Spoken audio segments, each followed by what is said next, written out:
네, 시청자 여러분 안녕하세요. 6월 17일 화요일장 파이널샷 시작합니다. 오늘 국내 증시는 전강 후 약의 장세가 펼쳐지고 있습니다. 개인만 매수에 나서면서 시장의 강세가 점점 더 둔화되고 있는 모습이 나타나고 있는 건데요. 그럼에도 불구하고 반도체, AI 관련된 기업으로는 매수세가 꾸준하게 들어오고 있고 밸류체인의 확산도 지속적으로 나타나고 있는 상황입니다. 오늘 마켓 A컷을 통해서는요, 시장에서의 반도체 관련 기업들 앞으로 어떠한 움직임을 보여줄지 그에 대한 이야기 나눠보고자 합니다. 오늘 제가 마켓 A컷으로 선정한 것은요, 미국의 삼성전자가 공장을 짓고 있는 반도체 공장 건설 현장에 대한 사진을 끌고 왔습니다.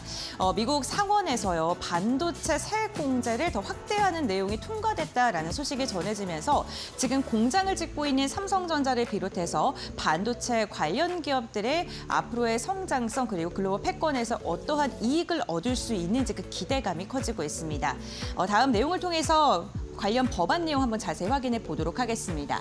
미국 상원에서의 반도체 설비 투자에 대한 세액 공제를 기존 25%에서 30%로 확대하는 법안이 통과가 됐는데요. 칩스법이 종료되는 내년까지 일시적으로 확대가 된다고 생각하시면 좋을 것 같습니다. 여기서 특이한 점은 전기차 구매 세액 공제는 단계적으로 폐지를 하는데 반도체에 대해서는 확대를 한다는 것입니다. 그러니까 미국에서 전략적 산업으로 반도체를 지원하겠다라는 의지를 이번 법안 통과에서 확인해 볼 수 있겠죠. 삼성과 TSMC 등 일부 글로벌 국가들에 대해서 미국 내 설비 투자를 확대하기 위해서 이러한 법안을 통과시킨 것으로 확인되고 있는데요. 미국이 반도체를 전략 기술로 지금 선정을 하고 기술 패권을 확보하기 위해서 산업 우선순위를 반도체로 재편하는 게 이번 법안 통과에서 확인되고 있습니다. 미국과 중국의 반도체 패권 경쟁이 극심해지고 있는 가운데 대만도 미국의 손을 들어주고 있는 상황입니다. 다음 장을 통해서 알아보시죠. 대만이 미국 화웨이와 SMIC 포함해서 중국 기업 600여 곳에 대해서 전략 물자 통제 리스트에 최초로 등재했다라는 소식이 전해졌습니다. 반도체 장비와 소재를 중국과 관련된 기업에 수출을 할 때는 이제는 대만 정부의 허락이 있어야지, 허가가 있어야지만 수출이 가능하다는 건데요. 중국의 반도체 봉쇄를 본격화하기 위한 미국과 대만의 전략이 눈에 띕니다. 특히나 TSMC 칩셋 우회 수출 논란 지난해 있었죠. 그 이후에 지금 이렇게 선제적인 대응 조치가 나온 건데요. 다들 기억이 나실까 모르겠습니다. 화웨이가 페이퍼 컴퍼니를 통해서 TSMC의 칩셋 지금 수억 개를 우회 수출했고요. 이게 발각이 되면서 이로 인한 대응 조치라고 보시면 좋을 것 같습니다. 특히나 대만에서 이번 조치는요, 어떠한 특정 기술이 아니라요, 그 국가에서 운영을 하고 있는 기업들에 대한 제재이기 때문에 그 의미가 남다르다라고 볼 수 있을 것 같은데요. 대만은 트럼프 2기가 나온 다음에 미국과 더욱더 밀착된 관계를 형성하고 있는데 이번 수출 통제 역시나 중국 수출 통제에 동참을 하면서 공급망 전면적인 재편이 촉발될 가능성이 커지고 있습니다. 미국과 대만, 일본 그리고 중국의 반도체 패권 분쟁이 더욱더 격화될 수 있다라는 분석도 많이 나오고 있습니다. 우리나라 역시나 반도체 패권에서 뒤처지지 않기 위해 다양한 노력을 하고 있습니다. 특히나 이재명 대통령이 대선 주자일 때 AI 공약과 관련해서 적극적인 공약안을 내놓았고요. 대통령이 당선된 후에도 강력한 정책 드라이브에 속도를 내고 있는 상황입니다. 가장 큰 건 AI 투자에 100조가량을 하겠다라는 거고요. 소버린 AI를 개발하는 것을 목표로 하고 있습니다. 이를 위해서 민간 기업과 스타트업이 자유롭게 활용 가능한 오픈소스를 한국어 데이터 기반으로 학습을 할 수 있는 그 오픈소스를 개발하는 것을 목표로 하고 있고요. 국가 GPU 만장을 목표로 국가 AI 컴퓨터 센터를 구축하는 것도 추진하려고 하고 있습니다. 특히나 AI 전략 책임자를요, 네이버 클라우드 AI 전 센터장 하정우 수석으로 임명을 하면서 네이버가 급등하는 모습이 나오기도 했고 지금 AI와 관련된 산업이 더욱더 탄력을 받을 것이다라는 기대감 속에 AI 데이터 센터 관련된 기업들이 강한 상승이 나오고 있습니다. 뿐만 아니라 국가 중심의 데이터 센터를 구축하겠다라고 이야기를 하기도 했고요. SK와 아마존이 6만 장 규모의 민간 데이터 센터를 구축을 하는 걸 추진하고 있는데 이건 역시나 국내 AI 소프트웨어 관련된 기업들의 힘을 쏟을 수밖에 없는 그러한 지금 강점, 시너지로 작용을 하고 있습니다. 정부는 결론적으로 보안 분야를 특화하고요. 산업에 적용이 가능한 AI 생태계를 만들겠다라는 건데 여기서 하수석의 여러 가지 발언 중에 주목을 해볼 게 대표 AI 기업 3-4곳에 GPU 5,000장을 집중적으로 지원할 필요가 있다라는 발언입니다. 그렇다면 프리미엄 메모리나 프리미엄 GPU를 생산하는 기업들의 수혜가 더 기대될 수밖에 없는 상황이겠죠. 다음 장 보겠습니다. 네, 국내에서 프리미엄 메모리, 디램 만드는 기업 대표적으로 두 기업이 있죠. 삼성전자와 SK하이닉스인데 삼성전자가 오늘부터 살간 전략회의에 돌입을 합니다. 삼성전자가 디램 부분에서 SK하이닉스의 1위를 뺏긴 뒤에 이번에 어떠한 해법을 내놓을지 시장이 좀 주목을 하고 있습니다. 역시나 HBM과 파운드리 경쟁력을 얼마만큼 회복할 수 있는지 그에 대한 전략이 가장 집중적으로 논의될 것으로 전망이 되고 있는 상황이고요. HBM3에 AMD에 공급을 했다라는 소식이 전해지긴 했지만 시장에서는 그렇다 할 반응을 보이진 않고 있습니다. 역시나 시장은 엔비디아와 어떻게 계약을 체결할지에 더 촉각이 곤두서 있는 상황이라고 보면 좋을 것 같습니다. 파운드리에 대해서도 TSMC에 밀리면서 고객을 어떻게 확보할지에 대한 이야기로 좀 나오고 있는데 과연 기술력을 초격차에 대한 그러한 이야기로 계속해서 주가를 끌고 가던 삼성전자가 초격차 한보에서 한 걸음 밀리는 모습이 나타난 만큼 이번 회의에서 어떠한 이야기, 정말 시원한 해법을 내놓을 수 있을지 좀 주목을 해보셔야 될 것 같습니다. SK하이닉스 같은 경우에는 이제 30만 원을 코앞에 두고 있습니다. 전일 급등을 했고 오늘 오장 들어서 힘이 빠지기는 하는데 그래도 25만 원에서 웃도는 모습이 나타나고 있습니다. 오늘 장중에 또 최고가를 경신하기도 했는데요. 이에 힘을 보태줬던 가장 큰 뉴스는 역시나 HBM4를 엔비디아에 일부 납품하고 있다라는 소식이었습니다. 여기에 데이터 센터에 대한 이슈까지 겹치면서 주가가 강한 상승이 나오고 있는데요. HBM에 지금 집중할 수밖에 없는 게 디램 내에서 비중이 점점 더 확대가 되고 있습니다. 고부가 가치 산업이기 때문에 조금 팔아도 많이 남는다는 게 가장 큰 특징이겠죠. 증권가에서는 목표 주가 지금 32만 원까지 제시하고 있는 만큼 30만 원 돌파가 그다지 어렵지는 않을 수도 있다라는 이야기가 나오고 있습니다.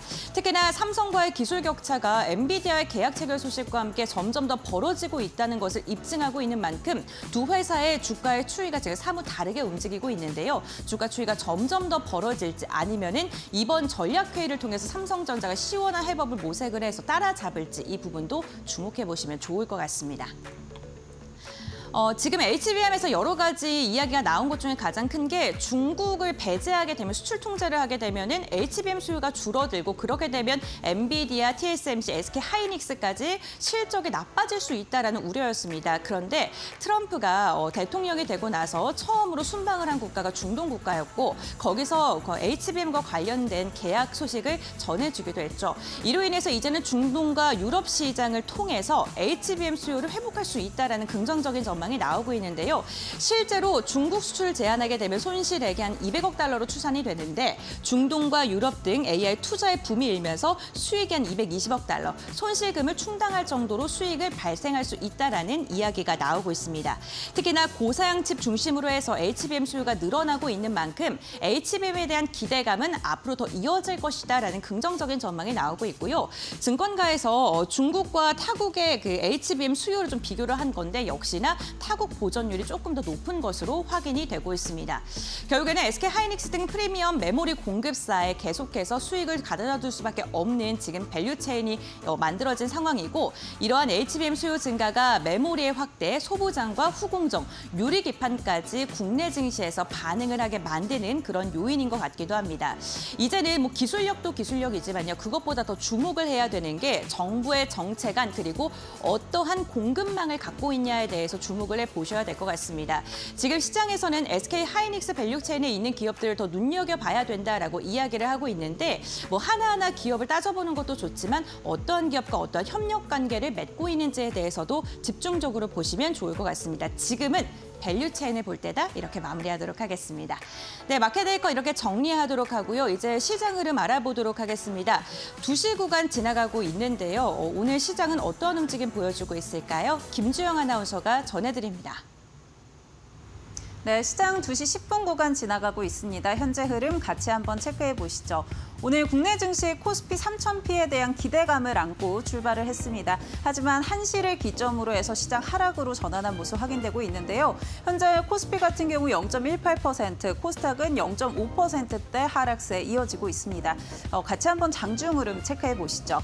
확실히 코스피는 오늘 3,000피를 코앞에 두고 차익 실현 매물이 나오고 있는 모습 확인되고 있습니다. 오전장에서 2,998포인트 고점 터치를 했고요. 오후장 들어서 하락폭이 커지면서 저점은 2,925포인트 터치를 했습니다. 현재는 낙폭을 조금 줄이기는 했지만 그래도 약보합권에서 움직임 나오고 있다는 점 체크해 보셔야 될 것 같습니다. 다음으로는 코스닥 장중 흐름 체크해 보시죠.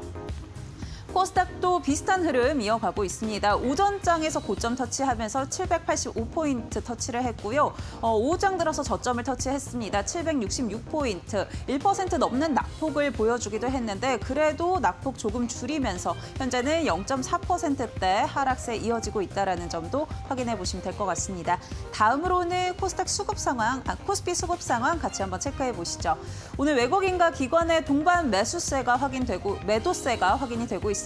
외국인 같은 경우 2거래일 연속 매도 흐름 이어가고 있고요. 그래도 어제 담아내면서 코스피의 지수를 좀 견인해줬던 기관 같은 경우도 오늘 매도로 포지션 전환하면서 지수를 조금 끌어내리고 있는 모습들 확인되고 있습니다. 다음으로는 코스닥 수급 동향 체크해 보겠습니다. 네, 역시나 외국인과 기관의 동반 매도세 확인되고 있습니다. 어제는 외국인과 기관이 동반 매수하면서 지수를 좀 견인해줬던 모습 확인이 됐었는데 오늘 양 주체 모두 매도로 전환한 모습 확인되고 있고요. 개인만이 조금 담아내면서 코스닥 지수의 하방을 조금 지지해주고 있다는 점 체크해 보시면 될 것 같습니다. 다음으로는 시가총액 상위 종목도 체크해 보시죠. 네, 1위부터 5위 체크를 해보면은요. 그래도 오늘 반도체 투톱에는 기대감이 붙으면서 빨간불 켜고 있는 모습 확인되고 있습니다. 삼성전자 같은 경우 2.7%대 강세 흐름 이어가고 있는 상황이고요. SK하이닉스 오늘 26만 닉스까지 터치를 했다가 현재는 윗꼬리가 조금 달린 상황인데 그래도 25만 닉스 유지하고 있는 상황 확인되고 있습니다. 특히나 오늘 반도체 투톱으로는 외국인 매수세가 유입되고 있다는 점도 체크해 보시면 될 것 같고요. 또 오늘 미국발 소식에 전체적으로 2차 전지라든가 신재생의 분위기가 좋지는 않은데 현재 LG 에너지솔루션 보합에서 강보합으로 좀 움직임 나오고 있는 상황이고요. 삼성 바이오로직스 파란불, 하나 에어로스페이스도 2.9%대 밀리고 있는 모습 확인되고 있습니다. 다음으로는 코스닥 시가총액 상위 종목도 체크해 보시죠.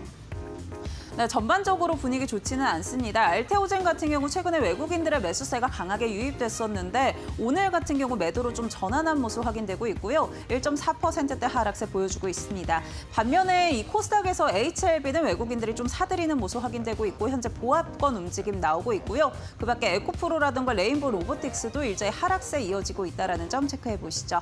그렇다면 오늘 특징주들 어떤 것들이 있는지 같이 한번 확인해 보겠습니다. 첫 번째는 신풍제약인데요. 오늘 상한가까지 도달을 했습니다.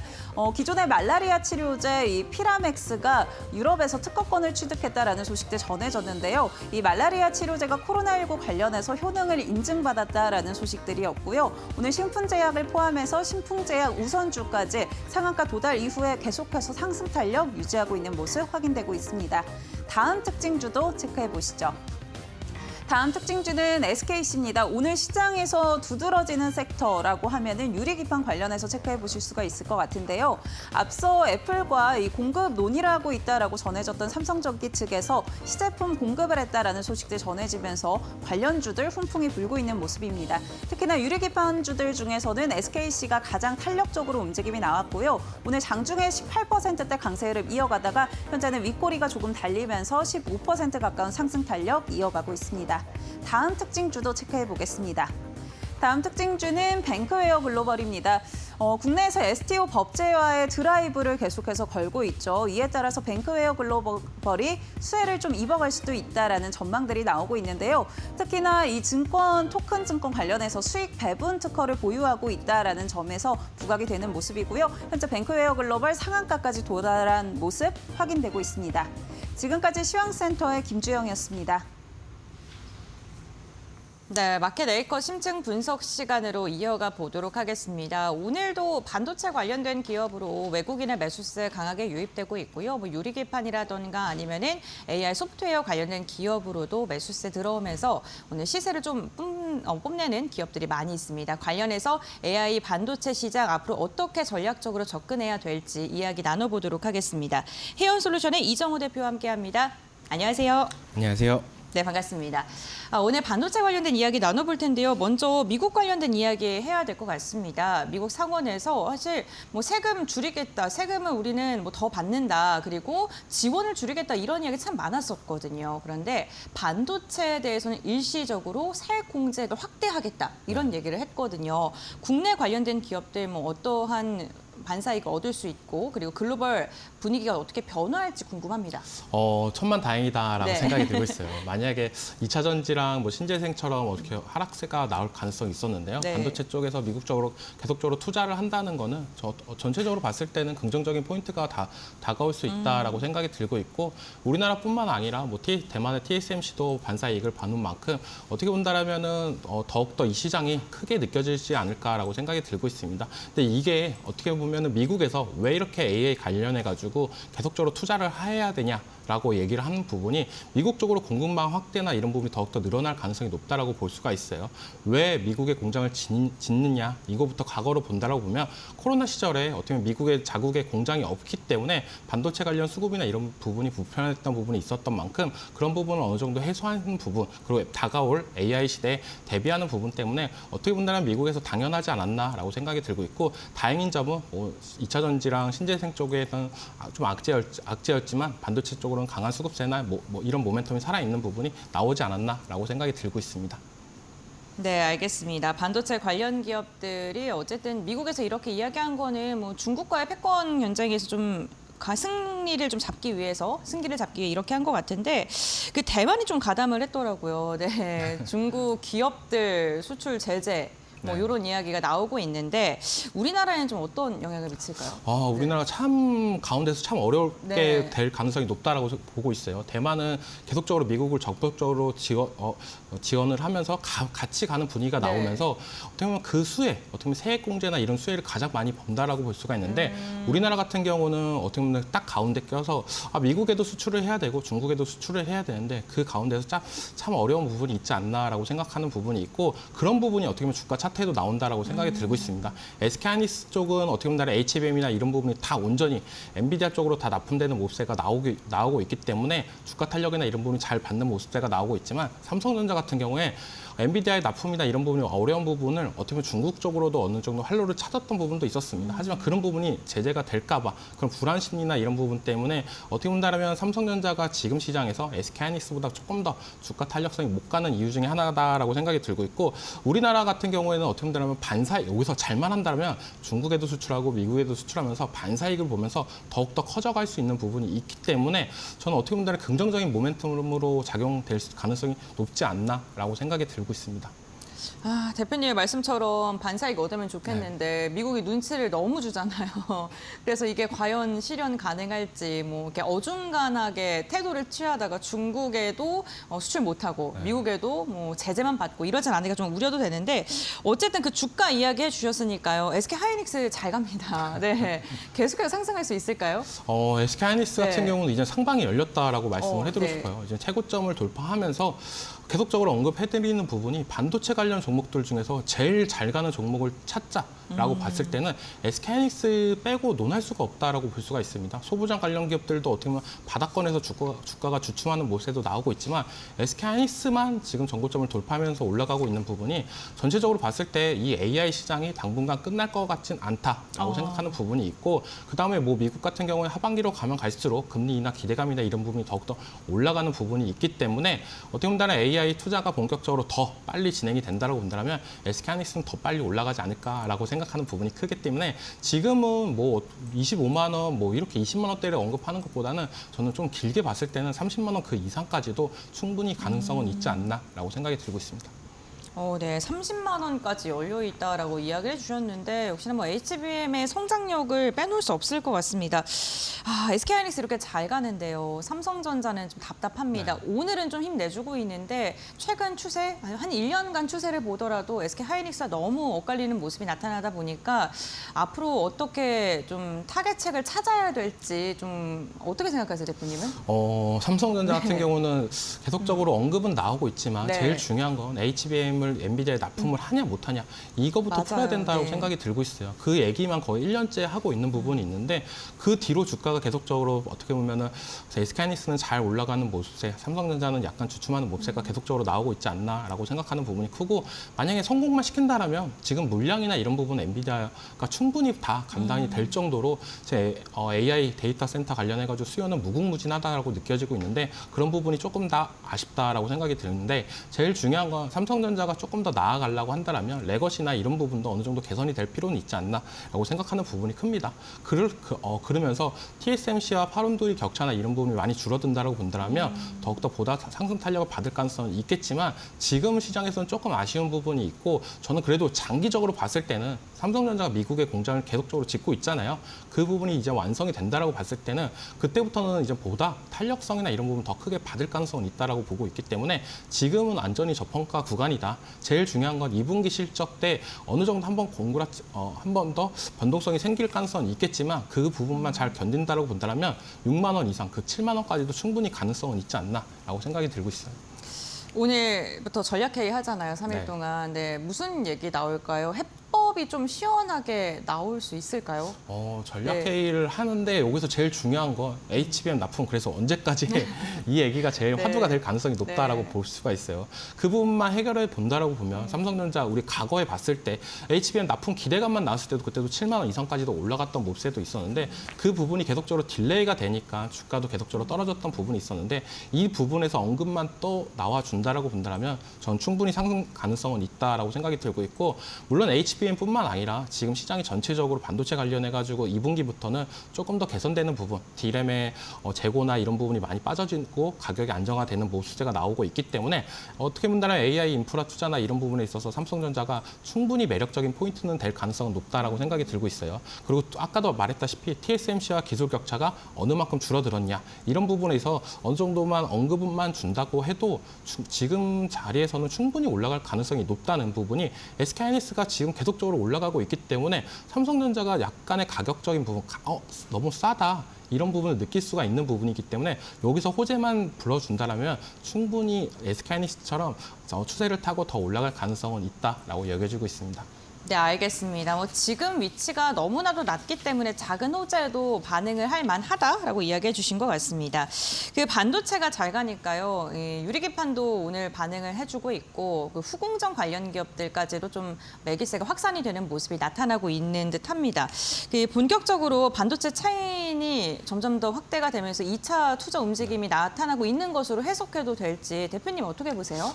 저는 2차 체인이 더 괜찮지 않을까라고 생각이 들고 있어요. 그 이유는 SK하이닉스는 물론 좋지만 네. 가격적인 측면이나 이런 부분을 봤을 때 너무 많이 올라갔다. 그렇다고 본다면 신규 매수 관점에서는 약간의 부담스러운 부분도 있지 않나라고 생각이 들고 있습니다. 그렇기 때문에 개인들이 어떻게 보면 계속적으로 매도를 하고 외국인들은 어느 정도 담아가는 모습가 나오고 있지만 그 SK하이닉스를 판 물량들이 어떻게 보면 소부장 쪽으로 더 들어갈 가능성은 높다라고 생각하는 부분이 생각보다 너무 저렴해요. 지금 너무 AI 데이터 센터 그리고 계속적으로 AI 시대 엔비디아 실적, TSMC 실적 이런 부분이 계속적으로 긍정적으로 나오고 있는데 우리나라 소부장 기업들은 너무너무 못 가고 있는 부분이 약간 아쉽다라고 생각하는 부분이 있는데 그런 부분이 어느 정도 해소가 될 가능성이 높기 때문에 지금은 어떻게 본다면 오늘장에서도 삼성전자가 올라야 나머지 소부장 기업들이 올랐던 모습세가 나왔습니다.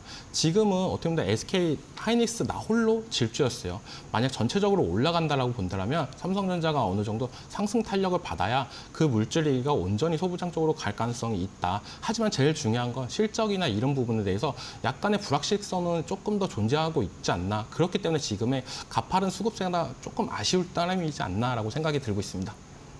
그러면 제가 그 브리핑에서도 네. 이야기를 했던 게 기술력도 기술력이지만 어쨌든 지금 공급망이지 않을까라는 이런 생각을 했는데요.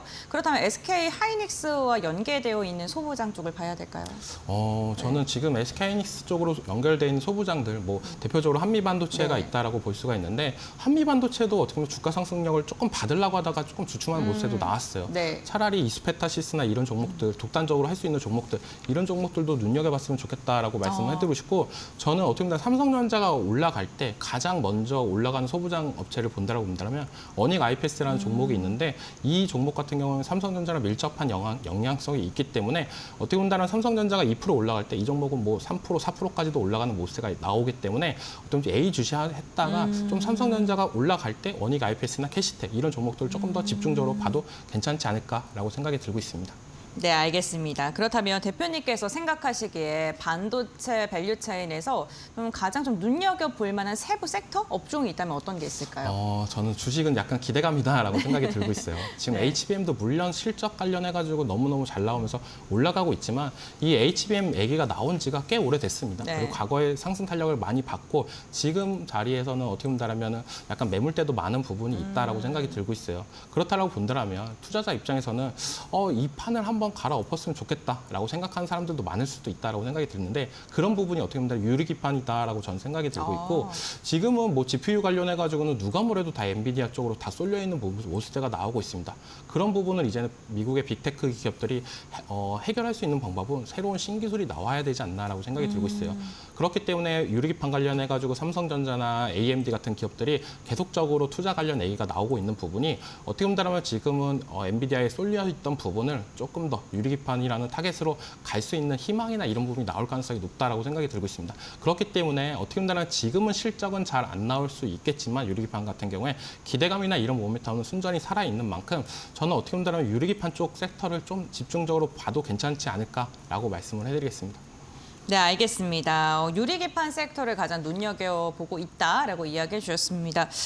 최근에 국내 증시 3,000피에 대한 기대감이 나오니까요. 투자자들도 다시금 증시로 돌아오는 모습 나타나고 있습니다.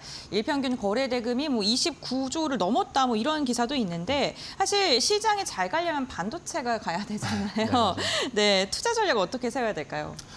다들 알다시피 뭐 SK하이닉스를 사야 되냐 말아야 네. 되냐 이 고민부터 먼저 하실 것 같아요.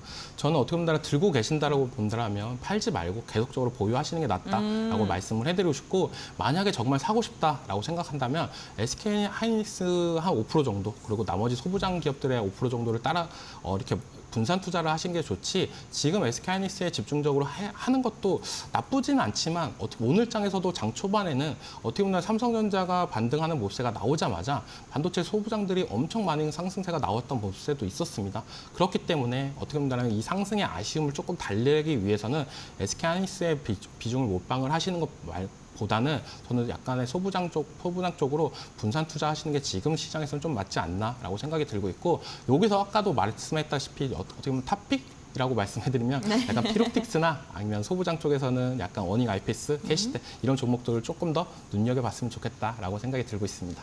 네, 알겠습니다. 오늘 관련된 기업에 대해서는 삼성전자향으로 거래를 하고 있는 기업 두 종목 말씀을 해주셨고요. 구조적인 성장세 앞으로 지속될 것이다라고 이야기해 주셨으니까 이 부분 참고하시면서 투자 전략 세워보시면 좋을 것 같습니다. 오늘 대표님과의 말씀 여기까지 나누겠습니다. 고맙습니다.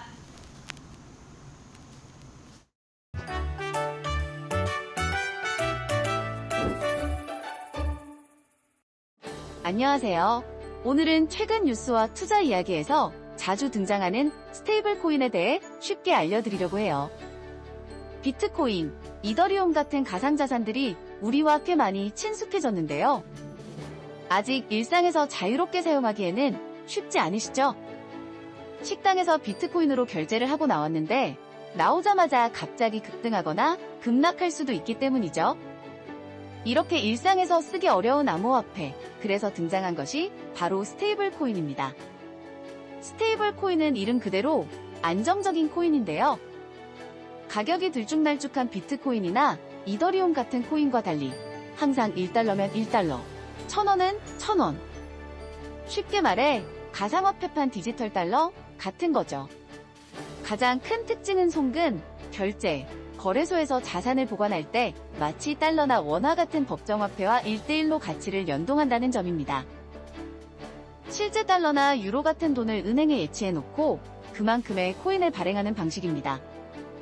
가장 많이 쓰는 USDT, USDC 같은 코인들이 이 방식이에요. 대표적인 스테이블 코인, USDT는 1코인당 1달러의 가치를 유지하도록 설계되어 있죠. 그렇다면 스테이블 코인은 어디에 쓰일까요? 글로벌 결제나 해외 송금에 가장 많이 쓰입니다. 기존 국제 송금은 시간이 오래 걸리고 수수료도 비싸지만 스테이블 코인은 실시간으로 저렴한 수수료에 송금을 할 수 있습니다.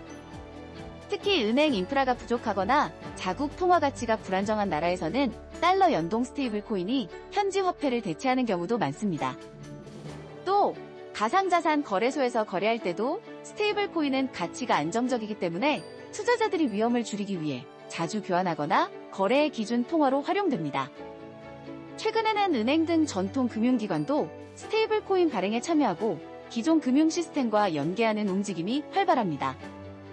현재 스테이블 코인 시장 규모는 약 324조 원인데 2028년에는 2,800조 원 규모로 성장할 것으로 예상됩니다.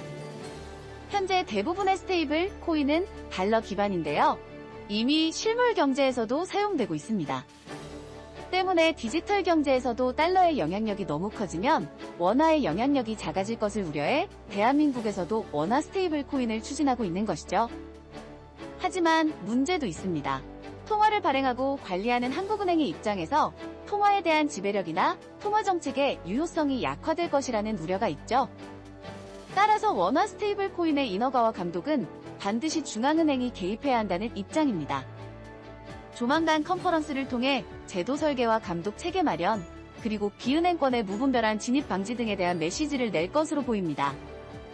하지만 정치권과 관련 업계에서는 세계적 흐름에 뒤처지지 않게 빠르게 도입해야 한다는 목소리가 커지고 있는 만큼 빠른 시간 안에 다양한 형태로 우리 실생활에서 쓰이게 될 것으로 예상됩니다. 가상화폐 발생, 유지 보수 관련된 기업들의 주가도 한동안 들썩일 것 같은데요. 관련한 소식과 정보들은 저희가 빠르게 알려드리겠습니다. 오늘도 시청자 여러분의 성공 투자를 기원합니다. 기분 좋은 하루 되세요.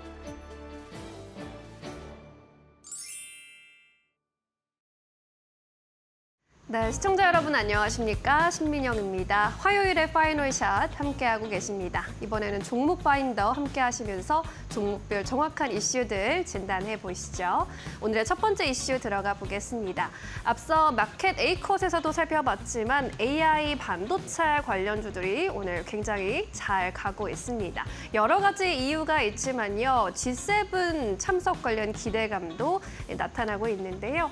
이재명 대통령이 1박 2일 일정으로 캐나다에서 열리고 있는 G7 정상회의에 참석하고 있죠. 확대 세션에서 AI 관련해서 발언을 할 예정인데 에너지 공급망 다변화와 인공지능, AI 연계한 에너지 전략 등에 대한 발언이 있을 것으로 기대되고 있습니다. 뿐만 아니라 AI 관련 정책 행보 계속해서 주목을 받아가고 있는 모습입니다.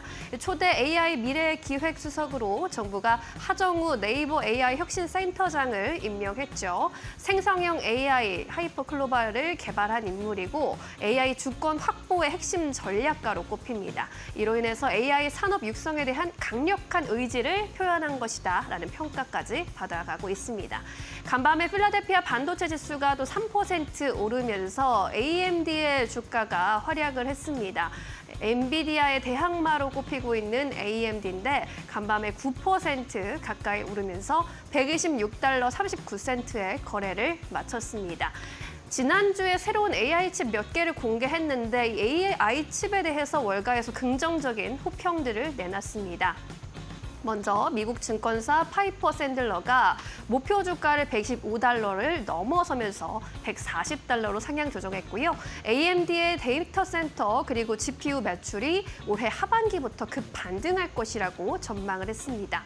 모건 스탠리에서도 칩의 실제 성능이 기대에 부합하게 된다면 장기적인 성장의 전환점이 될 것이라면서 AMD의 주가 향후 향방 열려 있다고 전했는데요. 오늘 관련주들 우리나라에서 어떻게 움직이고 있는지 체크해보고 가겠습니다. AI 관련주들의 탄력이 굉장히 눈에 띄고 있는 상황인데요. 에이펙트의 경우에는 10% 가까운 오름세 유지하고 있는 모습이고요. 오픈 엣지 테크놀로지와 태성도 5에서 6%대 강한 모습 포착되고 있습니다. 삼성전자와 SK하이닉스의 경우에는 장 후반으로 가면서 힘이 많이 빠지고 있는데요. 삼성전자는 그래도 2%대 탄력 유지하면서 58,700원 선에 거래되고 있습니다. 자, 이어서 두 번째 이슈로 넘어가 볼까요? 증권주 이야기 좀 또 하고 가겠습니다. 거래 대금이 늘고 주가도 연일 상승하다 보니 한박 웃음을 짓는 쪽은 단연 증권 섹터입니다. 커지는 K 불장 기대감 나타나고 있는데 6월 수익률 G20 국가 중에 1위를 달리고 있습니다. 이렇게 단기간에 많이 올랐음에도 추가적인 상승 기대감 가져가고 있는 이유는 대기성 자금인 증시 예탁금 추이 때문인데요. 지난주 월화수목금의 추이를 보시면 4거래일 연속 60조 원을 넘어섰고 지난주 금요일에는 63조 8천억 원까지 크게 뛰어오르는 모습 포착이 됐습니다. 이를 두고 DS투자증권에서는 그동안 국장을 좀 외면했었던 개인들도 점차 한국 시장을 다시 보기 시작했다면서 코로나 팬데믹 시기인 2020년 하반기에 고객 예탁금이 60조 원을 돌파한 후에 시장이 상승했던 것과 유사한 패턴을 보이고 있다라고 분석을 했습니다. 그리고 상법 개정 관련해서 추진이 나타날 것이란 기대감 여전히 나타나고 있죠. 여당과 야당의 새 지도부가 모두 만들어진 가운데 민주당의 새 원내대표가 상법 개정안을 1순위로 제일 먼저 처리하겠다는 발언을 했습니다. 이러한 발언, 증권과 은행, 지주사의 강세로 연결되고 있는 부분입니다. 현재 구간의 시대도 체크해보고 가시죠. 증권주들 오늘 장 후반에서 하락으로 전환했음에도 불구하고 그래도 강세 탄력 유지를 해주고 있습니다. 그래도 장 초반보다는 탄력 좀 떨어지는 모습이네요. 하나투자증권은 5%대 오름세 포착이 되고 있고요. 교보증권도 3%대 오름세 여전히 가져가면서 8,670원에 거래되고 있습니다. 이 밖에 신영증권과 한국금융지주 동반 1%대 오름세만 유지하고 있는 모습입니다. 자, 세 번째 이슈로 넘어가 보겠습니다. 네, 커지고 있는 유동성 확대 기대감 속에 내수주를 주목할 때다라는 이야기 들려오고 있죠. 2차 추경과 관련해서 가장 관심 있는 부분 중에 하나가 민생회복지원금인데 이와 관련해서 이제 정부에서 소득 계층별로 현재 15만 원에서 50만 원까지 차등 지원에 나설 가능성에 무게가 실리고 있습니다. 여기에 더해서 대통령실이 2차 추경 편성을 공식화했습니다. 이 대통령 대변인이 19일에 열리는 국무회의에서 2차 추경안이 상정될 예정이다라고 못을 박으면서 이제 추경이 정말 멀지 않았음을 실감할 수 있는 부분인데 이를 두고 IBK 투자증권에서는 하반기에 추경 모멘텀 온다면서 교천 F&B의 단기 매수 트레이딩 바이 의견 제시했습니다. 2020년, 21년에 지원금을 지급받았었죠. 당시에 가장 많이 사용된 업종이 음식점과 식료품점이었다면서 이번에 추경 편성에 따른 비중 역시 음식점의 사용이 가장 높을 것으로 내다봤습니다. 특히나 교촌 F&B가 가맹점 사업을 하고 있기 때문에 추경에 따른 효과가 클 것이라면서 목표 주가 6,250원 유지했는데요. 현재 시세는 어떤지 체크해보고 가겠습니다. 교촌 F&B의 경우에는 현재는 하락 전환했네요. 장 초반까지 상승세 이어가다가 한시 기점으로 하락 전환하는 모습 나타나고 있습니다. 약 보합권 흐름 보이고 있고요. SPC 삼립도 하락세 보입니다. 음식료주 안에서는 희비가 좀 엇갈리고 있는데 오늘은 하이트진로와 CJ 프레시웨이가 강세 흐름으로 마감할 것으로 예상이 되고 있습니다. 자, 마지막 이슈로 넘어가 보겠습니다. 제약바이오 쪽 이슈 짚고 가겠습니다. 해외 진출을 노리고 있는 제약바이오주들 바이오 USA에 대거 출격했습니다. 2025년 바이오 인터내셔널 컨벤션이 현지 시간 16일부터 19일까지 나흘 동안 미국 보스턴에서 개최되는데요. 세계 최대 규모의 바이오 박람회 중 하나입니다. 최근 제약바이오의 트렌드를 가장 잘 알 수 있는 행사 중 하나인데 이 행사에 삼성바이오로직스와 셀트리온을 비롯한 80여 개 한국 기업이 또 참가를 하고요. 한국관 기업 수와 면적 모두 역대 최고 규모로 준비를 했습니다. 그런데 우시바이오 등 중국 대표 기업들은 올해도 불참을 하게 되는데 미국에서 중국을 배제하는 생물보안법이 다시금 시행된 여파로 보이고 있습니다. 우리나라 기업들이 어떤 또 좋은 소식을 들려줄 수 있을지에 주목해 봐야 할 것 같고요. 이런 가운데 신풍제약의 피라맥스 유럽 특허청으로부터 특허를 취득했다라는 소식이 또 화제가 되고 있죠. 회사 측에 따르면 해당 약품이 코로나19와 사스, 메르스까지 호흡기 감염 유행병에 대한 효능을 인정받았다라고 밝히면서 오늘 장중에 상한가 기록하기도 했습니다. 현재 시간 구간도 체크해 보도록 하겠습니다. 신풍제약 상한가 풀리지 않고 유지하고 있네요. 여전히 가격 제한폭까지 올라온 모습이고요. 진원생명과학과 셀리드 역시 동반 강세 흐름 보이면서 코로나19 테마가 제약바이오주 안에서 단연 이끌어가는 흐름 보이고 있습니다. 반면에 셀트리온과 삼성바이오로직스는 오늘 바이오 USA 이슈에도 불구하고 잠시 쉬어가는 흐름 포착이 되고 있습니다. 자, 이렇게 오늘 종목별 이슈 그리고 시세 함께 체크해 봤고요. 이번에는 조금 더 자세한 의견 전문가 통해서 들어보겠습니다. 김동화 전문가 연결합니다. 전문가님 안녕하세요. 네, 안녕하세요. 네, 오늘의 특징주들 체크해보고 있습니다. 어떤 종목에 주목해 보시고 계실까요? 네, 일단 유리기판 관련해서 PI라는 종목하고 한화시스템 이렇게 두 종목 좀 말씀을 드리려고 합니다. 일단 한화시스템을 먼저 말씀을 좀 드리려고 하는데요. 일단 이란과 이스라엘의 전쟁이 좀 고조가 되면서 트럼프 대통령이 즉시 테헤란에서 떠나라는 경고 메시지를 내면서 국제 유가의 상승이 이어지고 있습니다. 반면에 또 관련된 방산주들의 움직임에도 좀 눈에 띄는 모습인데요. 추가적으로 이 글로벌 방산 강자라고 알려져 있는 이 미국의 노스롭 그루먼과 손을 잡고 다계층 대공 방어 시스템 개발에 나선다는 소식에 한화시스템에 또 추가적으로 상승이 나오고 있습니다. 이 노스롭 그루먼 같은 경우에는 세계에서 가장 발전된 그 방공 작전용 지휘 시스템으로 꼽히는 통합 공중 미사일 방어 전투 지휘적의 기술력을 보유한 글로벌 방산 기업인데요. 최근 신고가를 달성하면서 꾸준히 우상향하는 모습을 보여주고 있는데 주가 조정이 나올 때 접근해 보는 것도 괜찮다라는 그런 메시지를 좀 드리고 싶습니다. 추가적으로 이제 PI라는 종목인데요. 오늘 이제 빛을 이용한 데이터 전송, 실리콘 포토닉스라는 게 나왔고, 고속 정보 처리 시에 이제 에너지 절약이라든지, 그 다음에 발열을 좀 줄일 수 있다라는 내용으로 좀 상승이 나오고 있습니다. 양자 컴퓨팅 등 이제 고성능 영상 영역에 좀 도입을 필요한 이런 시스템이고요. 글로벌 반도체 업계의 이제 상용화 단계에 좀 돌입이 되고 있다라는 평가를 받고 있습니다. 일단 이 PI 같은 경우 이 기존의 식각 장비, 식각 공정 온도가 대략 한 0도에서 30도 수준인데 극저온 식각 같은 경우가 이제 칠러 온도 기준으로 해서 한 영하 70도에서 좀 빠르게 식각이 진행이 된다라고 하는 그런 특징이 있을 수 있습니다.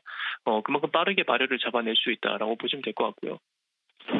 사실 이 유리기판 관련주들이 그동안 좀 많이 눌려 있었던 만큼 관련주들의 움직임 좀 지속적으로 관심 가져 보시는 것도 괜찮다라고 생각을 하고 있습니다. 네, PI까지 오늘의 특징주 점검해 봤고요. 이번에는 종가 베팅주로 넘어가겠습니다. 종가에 베팅해 본다면 어떤 종목 고르시겠어요? 네, 주가 베팅 같은 경우에는 간만에 좀 상승이 나오고 있는 이 한화비전 반도체 관련해서 좀 말씀을 드리고 싶은데요. 일단 미국 상원에서 이제 반도체 투자 세액 공제를 원래 기존 25%에서 한 30% 정도로 이제 확대 추진한다라는 소식에 좀 반도체 관련주들이 좀 상승도 이어지고 있는 모습이고요. 그동안에 이제 방산이나 뭐 조선, 뷰티, 원전이라든지 전력기기 이런 관련주들이 좀 강세가 보이는 반면에 반도체 관련주들이 좀 조정을 많이 보여줬습니다. 그렇기 때문에 이런 구간에서 이 한화비전 오늘 조금씩 다시 반등이 나오면서 추세 전환을 노리는 모습인데요. 지금부터 좀 담아보시는 걸 추천드리고요. 매수가 같은 경우에는 현재가 부근에서부터 종가까지 분할로 매수 충분히 가능한 영역이라고 보여지고요. 선출가 같은 경우에는 5만 1,000원 정도 잡고 목표가는 중기적으로 봤을 때 한 6만 4천 원 정도까지 잡고 홀딩해 보시는 것도 괜찮다고 생각하고 있습니다. 네, 한화비전에 대한 의견까지 들어봤습니다. 오늘은 여기서 정리하겠습니다. 고맙습니다. 고맙습니다. 네, 이번에는 오늘 시장에서 놓치지 말아야 할 특징주들 한자리에 모아서 정리해 보겠습니다. 지신포 박근호 이사 모셨습니다. 어서 오세요. 안녕하십니까. 네, 반갑습니다. 오늘도 파이널샷에서 포착한 오후장 특징주 15개 화면에 띄워볼까요? 먼저 만나보시죠. 자, 파마리서치 저기 자리하고 있고요. 그리고 펄어비스, 해성DS, SK하이닉스까지 오늘 여러 가지 종목들 주목을 받아가고 있습니다. 이 안에서 어떤 종목 특징주로 포착해 주셨을지 첫 번째 종목 열어보겠습니다. 펄어비스 골라주셨어요. 오늘 오후장 들어가면서 시장 탄력 조금 꺾이고 있는데 그럼에도 불구하고 5%대 오름세 포착되고 있습니다. 게임 업종 안에서도 단연 돋보이는 흐름인데 어떤 이슈가 있나요? 네. 게임주들이 지금 전반적으로 시장 대비해서 뭐 강하다 이런 느낌은 아니긴 합니다만은 이제 시장에서 게임주들을 보는 좋은 비율을 보는 이유는 이제 하반기에 이제 신작들이 많이 몰려있기 때문에 이제 하반기에 게임주들을 좀 주목해 보자 이런 이제 리포트들도 많이 나오고 기사도 좀 많이 쏟아지고 있는 상황인데 펄어비스 같은 경우는 일단 오늘 이렇게 10% 올렸다가 좀 약간 밀려 있죠. 좀 약간 아쉬운 부분이긴 한데 시장과 함께 좀 밀린 부분이 좀 크다라고 볼 수가 있어요. 오늘 이제 10% 정도 오를 정도의 어떤 뭐 개별 종목의 이슈는 없다라고 보시면 될 것 같은데 아무래도 이제 하반기에 그동안에 이제 7년 동안 기다려왔던 게임이 출시를 하기 때문에 그거에 대한 어떤 선제적인 매수가 몰리지 않았나라고 이제 분석을 할 수가 있겠습니다. 한 일주일 정도 전이죠. 이제 미국 LA에서 이제 서머 게임 페스트가 열렸었는데 여기서 이제 그 펄어비스가 그동안에 그 가장 많이 뭐 공도 많이 들이고 시장에서 이제 주주들한테 굉장히 좀 약간 꾸중도 많이 들었던 게 이제 붉은 사막 도대체 언제 나오는 거냐 지금 네. 7년 됐거든요. 네. 그 이제 영상 시연하면서 굉장히 좀 좋은 평가를 받았고 서머 게임 페스트 최고 게임으로 이제 선정까지 돼서 하반기 좀 기대를 해보면 될 것 같습니다.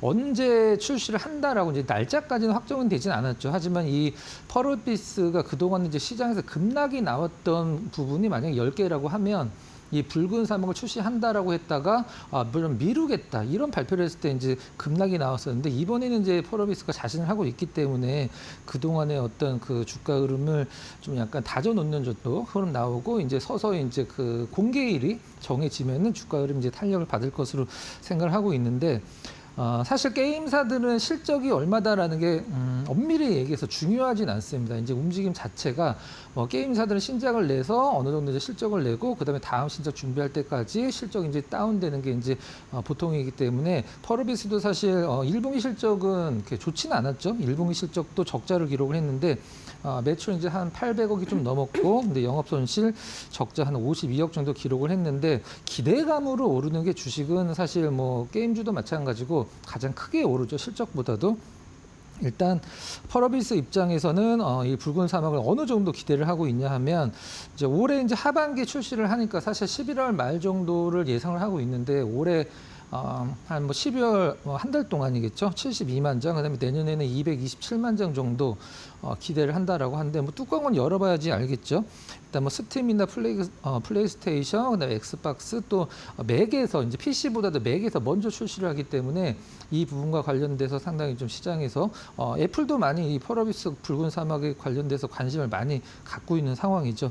차트 잠깐 보면서 수급 좀 알아보도록 하겠습니다.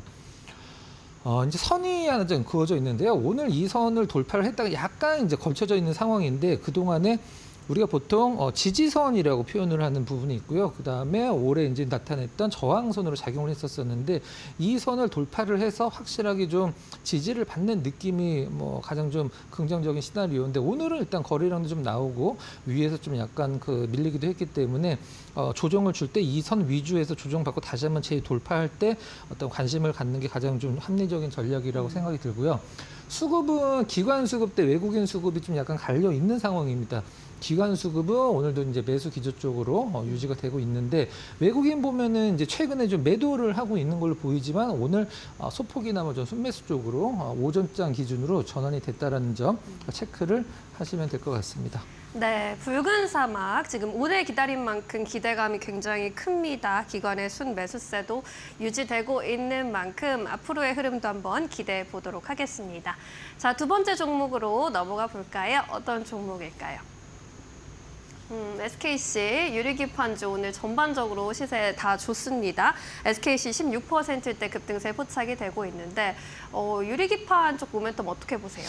네, 유리기판이 지금 아직까지는 좀 기대감이고 이제 실적으로 증명해야 될 부분들이 많이 남아 있는데 오늘 SKC가 오르는 것은 좀 다른 이유죠. 뭐 유리 기판과 연관이 있기도 합니다. 과거에 이제 LG 전자가 한 몇 년 전이죠, 한 뭐 5년 정도 되나 4년 정도 스마트폰 사업을 접었을 때 시장에서 굉장히 많이 올랐죠. 그게 아마 LG 전자의 가장 큰 어떤 그 적자 요인이었고, 이제 적자를 떼버리면서 이제 영업이익이 더 늘어날 것이다. 이거에 대한 기대감으로 LG 전자가 굉장히 많이 올랐죠. 이스페타시스도 실제적으로 마찬가지 경우라고 볼 수가 있는데, 이스페타시스가 사실 돈을 굉장히 잘 벌던 기업이에요. 굉장히 예전에도. 근데 이수 엑사보드라는 부분이 자회사가 이제 돈을 계속적으로 좀 약간 영업이익을 좀 깎아먹는 듯한 느낌을 많이 줬기 때문에 이수 페타시스가 이수 엑사보드를 과감하게 일단 사업을 접으면서 그때가 이수 페타시스 역사적인 저점이 됐죠. 그러고 나서 계속 올랐는데, 오늘 SKC가 이제 시장에서 사실 뭐 굉장히 큰 어떤 뭐 상승세를 보여주는 이유는 앞서선 LG전자, 이스페타시스와 좀 일맥상통하는 부분이라고 보시면 될 것 같아요. SK 넥실릭스 말레이시아 법인의 지분을 매각을 추진 중이다. 완전히 이거 뭐 기업을 판다는 건지, 아니면 지분의 뭐 몇 %를 판다는 건지, 아니면 팔면 얼마에 판다는 건지, 이것까지 아직 구체적인 내용은 시장에서 공개가 되지 않았습니다만은, 일단 적자 사업을 정리 수순을 들어간다는 것은 사실 굉장히 좋죠. 지금 SKC 실적이 굉장히 안 좋아요. 그렇기 때문에 유리기판 얘기 나올 때만 시장에서 급등을 보였다가 이제 다시 뭐 저점으로 떨어지고, 이걸 반복을 하고 있는데, 결국 이제 실적으로 증명을 해야 되는 상황이기 때문에 SKC 입장에서는 이번 SKC 넥슬리스 지분 매각과 관련돼서 뭐 굉장히 좀 높은 가격을 받았으면 좋겠습니다만은, 넥실리스 자체가 지금 사업이 좀 굉장히 좀 다운되고 있는 상황이죠. 이제 그 전기차 관련된 모멘텀이기 때문에 2차 전지 동박 그 만드는 기업인데, 이 넥실리스의 어떤 그 실적을 좀 잠깐 살펴보면, 일단 2년 동안 넥실리스 자체적으로만 누적 적자가 한 2,200억이 넘는 상황이고요. 올해 1분기만 한 346억 정도 적자를 봤습니다. 네. 계속적으로 지금 적자를 보고 있기 때문에 매출도 많이 떨어졌어요. 2022년도에 그때는 전기차가 그래도 좀 나름대로 시장에서 호황이었기 때문에 2022년도에 매출이 이제 8천억이 좀 넘었었는데, 작년 기준으로 이제 3천억 초반으로 완전히 좀 굉장히 절반 이상 좀 줄어든 모습이 SKC 입장으로서는 계속적으로 같이 가기에는 좀 부담스러운 그런 이제 회사라고 보시면 될 것 같아요. 파는 게 낫겠죠, 실질적으로는. 일단 두 번째로는 가장 중요한 게 이제 유리기판인데, 유리기판이 언제 상용화가 되고 유리기판에 그 들인 투자 자금을 언제 이제 회수를 할 수 있느냐, 이게 상당히 중요하겠죠. 이제 시장에서는 유리 기판의 가격이 상당히 중요한데, 사실 지금 SKC 미국에 공장 짓고 있는 앱솔리스의 그 생산 캐파는 어느 정도 정해져 있기 때문에, 유리 기판이 기존의 실리콘 기판, 오가닉 기판 대비해서 어느 정도 가격을 받을 수 있느냐, 이것도 상당히 좀 중요하죠.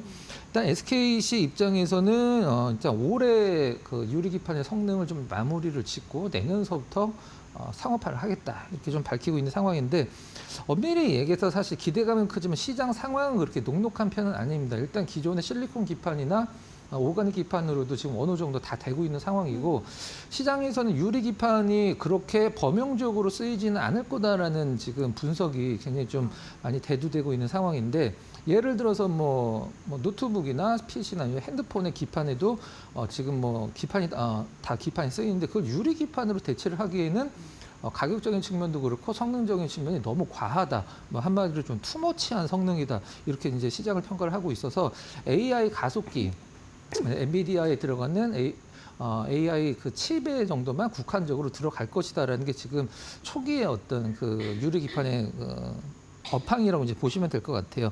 일단 지금 FC 볼그레이드 어레이라고 해서 엔비디아에 들어가는 중간 인터포즈 기판 같은 경우가 이제 유리 기판으로 대체를 앞두고 있는 상황인데, 시장은 사실 뭐 개화되기에는 아직은 조금 시기상조고 기대감으로만 당분간 좀 보시기 바랍니다. 일단 차트 잠깐 보면서 수급도 잠깐 보도록 하겠습니다. 네. 유리 기판 얘기만 나오면 뭐 시장에서 이제 SKC 없으면 부러울 정도 굉장히 많이 올랐다가 고점을 찍고 다시 좀 제자리로 내려오죠. 고점에서 어느 정도 좀 유지되는 흐름이 연출이 돼야 되는데, 일단 기대감으로 올라간 것은 사실 어떻게 보면 사상 누각이니까 다시 빠지는 건 당연하긴 한데, 지금 선이 하나 그어져 있는데요. 이게 지금 단기간의 차트인 것 같지만 한 1년이 넘는 차트인데, 이 뒤로도 과거에도 이 선을 중심으로 해서 굉장히 좀 그 지지를 많이 받았던 모습을 보여주고 있는데 최근에도 SKC가 이제 이 가격대에서 정확하게 지지를 보여주는 모습을 보여주고 있는 상황이에요. 오늘 위에서 좀 약간 밀려 있는 게 아쉽긴 한데 수급은 정말 너무 안 좋습니다. 지금 기관이나 외국인 수급 조치 한쪽 정도는 매수에 좀 보탬이 됐으면 좋겠는데 일단 최근에 중기적으로 계속적으로 매도 기조를 잡고 있는 부분들 오늘은 소폭 순매수를 가담하고 있긴 합니다만은 수급이 완전히 돌아갔다라고 이제 판단을 하기에는 일단 좀 모자란 부분이 상당히 많은 것 같아요. 정리를 하면 네. 일단 3천억 정도도 일단 돈을 좀 약간 마련을 했고 그다음에 적자 부분을 해소를 한다. 이 부분 SKC의 시장에서는 굉장히 좀 긍정적인 비율로 작용을 해서 주가의 저점은 잡은 듯한 느낌이다. 이렇게 보시면 될 것 같습니다. 네, 유리 기판 관련해서는 아직은 좀 기대감이 더 큰 것 같고 시장에서 저점의 주가의 그런 방향성은 잡고 있기 때문에 앞으로의 흐름은 조금 더 지켜보셔야 할 것 같습니다. SKC 정리해 보겠습니다. 자, 오늘의 공략주로 이번엔 넘어가 보도록 할게요. 한 종목 딱 공략해 봐야 한다면 어떤 종목 골라보시겠습니까? 네, 좀 약간 생뚱맞을 수도 있는데 하이트 진로를 한번 좀 골라봤습니다. 내수 쪽 요즘에 네. 주목 받더라고요. 자, 하이트 진로 좀 약간 말씀 좀 드려보도록 하겠습니다. 앞서도 잠깐 이제 그 지원금 얘기가 조금 나왔었는데 네. 20년도, 21년도 이제 그 지원금 그리고 또 상생 그 지원금, 재난 지원금, 상생 지원금이 나왔을 때 이제 보통 우리가 그 음식점들, 그다음에 마트나 편의점주들의 영업이익이나 매출이 좀 올랐거든요. 근데 우리가 식당을 가서 뭘 먹을 때 사실 곁들이는 게 사실 그 소주나 맥주를 좀 많이 곁들이잖아요. 그것과 관련돼서 하이트 진로가 시장에서 좀 약간 영향이 있을 가능성이 상당히 농후하기 때문에 한번 좀 준비를 해봤고요. 전 세계에서 가장 많이 팔리는 술이죠. 전 세계에서 가장 많이 팔리는 술. 1년에 어느 정도 팔리냐면 거의 9,600만 상자, 9,600만 병이 아니라 9,600만 상자를 파는 글로벌 1위 이제 술이라고 보시면 될 것 같은데 네. 일단 내수 쪽에서는 요즘에 이제 기사들을 많이 보시면 분위기가 이제 길거리의 어떤 그 로컬 음식점이나 이런 주점들 보면 손님이 굉장히 없고 폐점을 굉장히 많이 하는 걸 볼 수가 있는데 지금 우리 MZ세대 자꾸 얘기를 하는데 MZ세대 쪽은 지금 술을 굉장히 좀 안 먹고 있는 주로 술을 줄이고 있는 상황이거든요. 그래서 이제 하이트 진로 같은 경우도 어떤 기존의 식품 회사와 마찬가지로 이제 해외 쪽 판매에 좀 집중을 하고 있는 상황인데 해외 쪽 판매가 사실 전체 매출 대비해서 그렇게 크지는 않죠. 이제 그렇게 크지 않다라는 게 오히려 긍정적으로도 볼 수 있는 부분입니다. 이제 해외 쪽이 많이 성장해 있는데 주가가 이 정도면은 별 메리트가 없다고 시장에서 느끼는 건데 해외 쪽으로 막 이제 진출을 한 상황이기 때문에 이 부분의 성장성을 좀 지켜봐야 되는데 태국으로 일단 소주 수출량이 굉장히 많이 늘고 있다라고 해요. 태국 쪽으로 전년 대비해서 한 70% 이상 상반기 기준으로 수출량이 늘었는데 태국은 우리가 보통 마시는 소주가 아니라 이제 소주의 어떤 과일량을 입힌 걸 주로 많이 수출을 좀 하죠. 태국 쪽에서 이제 식당이나 대형마트 이런 데 쪽에서 어떤 유통 채널을 좀 다변을 하고 있는 상황이고 일단 수출하는 건 한계가 있으니까 해외 공장을 이제 하이트 진로도 짓기로 했죠. 베트남 이제 공장 설립을 추진을 하고 있는데 내년에 이제 완공이 된다라고 해요. 내년 26년도에 이제 1,050억 정도 베트남에 1,050억짜리 공장이면 굉장히 큰 거거든요. 이 부분 한번 계속적으로 모멘텀 체크를 해야 될 필요성이 있다라고 생각을 하고 있습니다. 실적을 보면 23년도 대비해서 24년도의 실적이 굉장히 좋아졌거든요. 이제 좋아진 이유는 지금 편의점 이제 가보면은 사실 1, 2년 전보다 소주나 맥주 가격이 많이 올랐잖아요. 가격 인상을 하면서 영업이익이 이제 60% 이상 좋아졌는데 주가에는 전혀 적용이 지금 안 돼 있는 상황이죠. 네. 사실 지금 하이트 진로가 딱히 시장에서 중심으로 올라오기 쉽지는 않습니다만 그래도 좀 안정적인 흐름을 보여주고 있어서 어떤 그 지원금과 더불어서 모멘텀이 한번 생길 가능성이 있다 이렇게 보고 있습니다. 차트 잠깐 보고 말씀드려보도록 하겠습니다. 네. 수급적으로는 기관은 사실 작년 말부터 계속적으로 좀 약간 매도 기조를 보여주고 있고요. 파란색 선. 외국인 같은 경우는 최근에 매수했다가 이제 최근 단기간에 매도 쪽으로 수급이 좀 꺾여 있는 상황인데 일단은 그 수급은 좋진 않지만 수급 바닥은 주가 바닥이라는 개념과 똑같이 바닥을 보여주고 있는 수급이 좀만 올라온다라고 하면 주가도 따라서 상승 쪽으로 자리할 것이라고 생각을 하고 있습니다. 일단은 뭐 지지선이 지금 저항선으로 작용을 하고 있는데 이미 뚫었기 때문에 큰 의미는 없다라고 볼 수 있고요.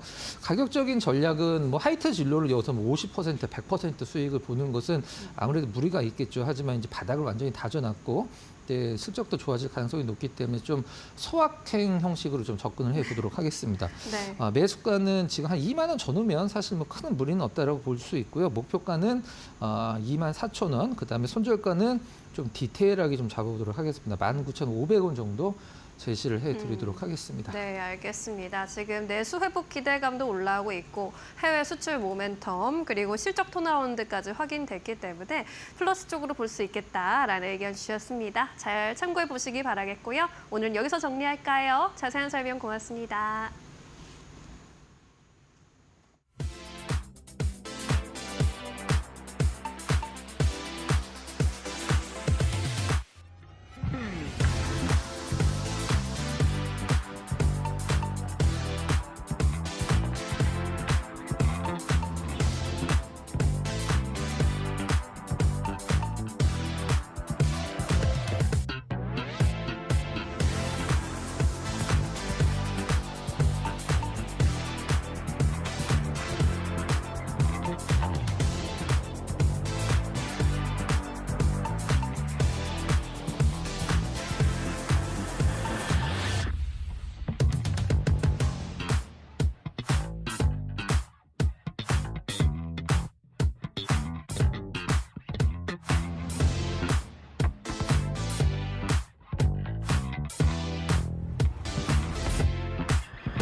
네, 시장 마감을 향해 달려가고 있습니다. 키워드 통해서 시장 흐름 같이 한번 체크해 보시죠. 먼저 첫 번째 키워드 살펴보시면 유리기판부터 확인해 보겠습니다. 오늘 국내 시장 약보합으로 전환한 와중에도 반도체 투톱은 빨간불 켜내고 있는 모습인데요. 오늘 유리기판 관련주들도 강세 흐름 이어가고 있습니다.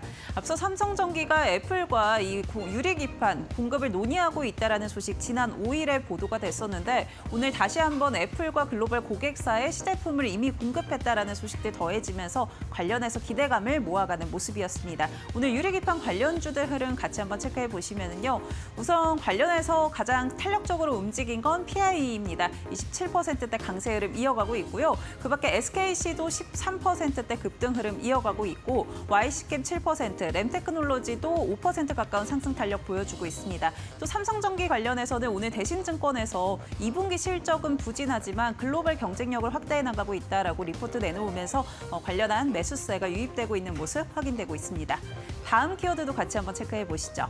다음 키워드는 조선으로 확인을 해보겠습니다. 조방원에 대한 기대감 시장에 계속해서 존재하는 모습이죠. 오늘 조선 관련해서는 하나오션 관련 소식들이 기대감을 모아갔습니다. 이 하나오션 측에서 FPSO, 그러니까 이 바다 위의 정유 공장이라고 하는 고부가 가치 선박에 도전한다라는 소식들 전해지면서 기대감을 모아갔는데요.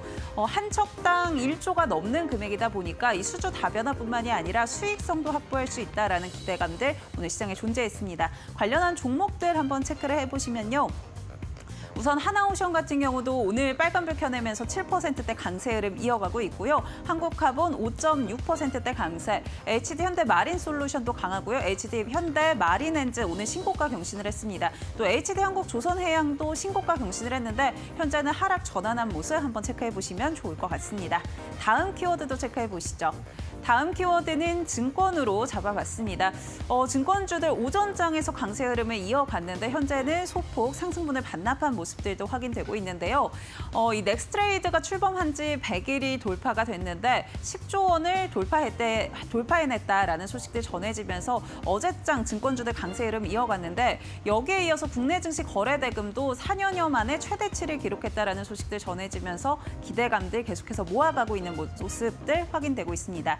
증권주들 오늘 흐름 같이 한번 체크해 보시면은요. 하나투자증권이 가장 강한 상승 탄력을 이어가고 있습니다. 7%대 강세 흐름 이어가고 있고요. 오늘 외국인과 기관의 매수세가 유입되고 있다는 점도 체크해 보시면 좋을 것 같습니다.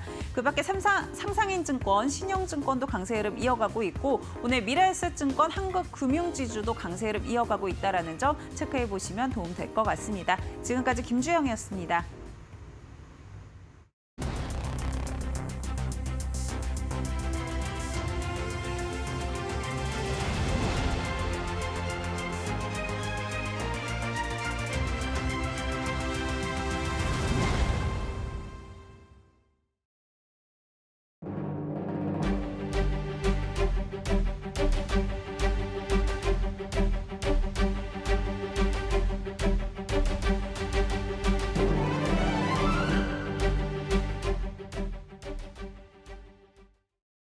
김태훈의 업종 진단으로 이어가 보겠습니다. 매주 화요일에는 시장에서 눈여겨볼 만한 산업에 대해서 깊이 있는 시각으로 이야기를 나눠보는 시간이 준비됩니다.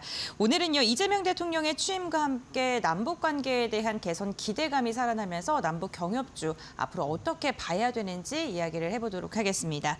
김태훈 파트너와 인사 먼저 나누겠습니다. 안녕하세요. 안녕하세요. 네, 반갑습니다. 이재명 정부가 출범된 뒤에 남북 관계가 개선되진 않을까라는 기대감이 다시금 나타나고 있는 상황인데요. 최근 어떤 변화들이 있었길래 시장에서 이렇게 해석이 되는지 궁금합니다. 그것부터 한번 정리해 주시죠. 네, 지난 한 2년 동안 남북 관계가 아주 경색돼가면서 남북대화가 전혀 이루어지지 않았습니다. 이렇게 오랜 기간 동안 그 남북 대화가 없이 이루어진 게 진짜 그 몇십 년 만인데요.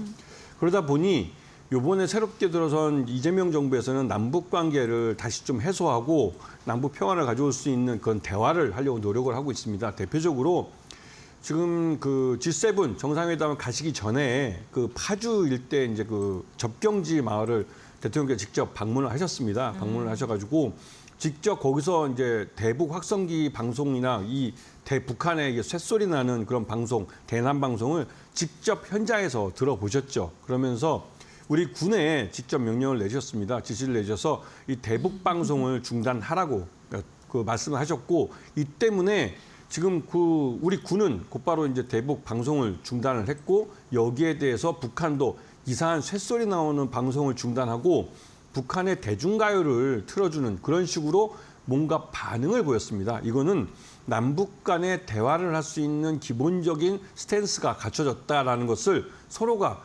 각자의 행동에 대해서 판단할 수 있는 기회가 생긴 것이죠. 이런 것 때문에 일단 남북 대화가 어떤 식으로든 시작이 될 가능성이 있어 보입니다. 그렇게 되면 예전처럼 개성공단이나 금강산 관광에 대한 것도 물론 생각해 볼 수 있겠지만 그보다 더 확대된 개념으로 대기업도 참여할 수 있는 이런 공단을 북한에다가 조성해 주면서 북한 경제도 어느 정도 살려주면서 우리나라에 좀 이 낙후되어 있는, 그러니까 낙후했다기보다는 경쟁력을 잃어갔던 노동집약적인 그런 산업들에 대해서도 경쟁력을 가질 수 있는 그런 서로 윈윈할 수 있는 방법을 모색할 수 있는 기회가 있지 않을까 그런 생각을 좀 해봅니다. 네, 알겠습니다. 북한과의 관계 개선에 대한 기대감 속에 남북 경협주들도 시장에서 반응을 하고 있는데 그렇다면 그 가운데 어떠한 종목들을 봐야 되는지 지금부터 한 종목씩 알아보도록 하겠습니다. 대표적인 남북 경협 테마주 아난티 어떤 부분 주목해보면 좋을까요? 그 북한이 먼저 시작을 한다면 가장 먼저 하는 게 이 금강산 관광입니다. 이 금강산 관광은 우리나라보다는 북한이 자신들이 갖고 있는 이 금강산이라는 관광 자원을 이용해서 외화를 벌인 거기 때문에 북한이 예전에도 제일 먼저 이쪽 산업을 시작을 했습니다. 그렇기 때문에 아직 우리가 이제 북한하고 이 금강산 관광에 대한 계약을 맺은 게 50년 단위로 계약을 맺었기 때문에 여기에 관련된 기업들이 좀 기득권을 갖고 있는 것이죠.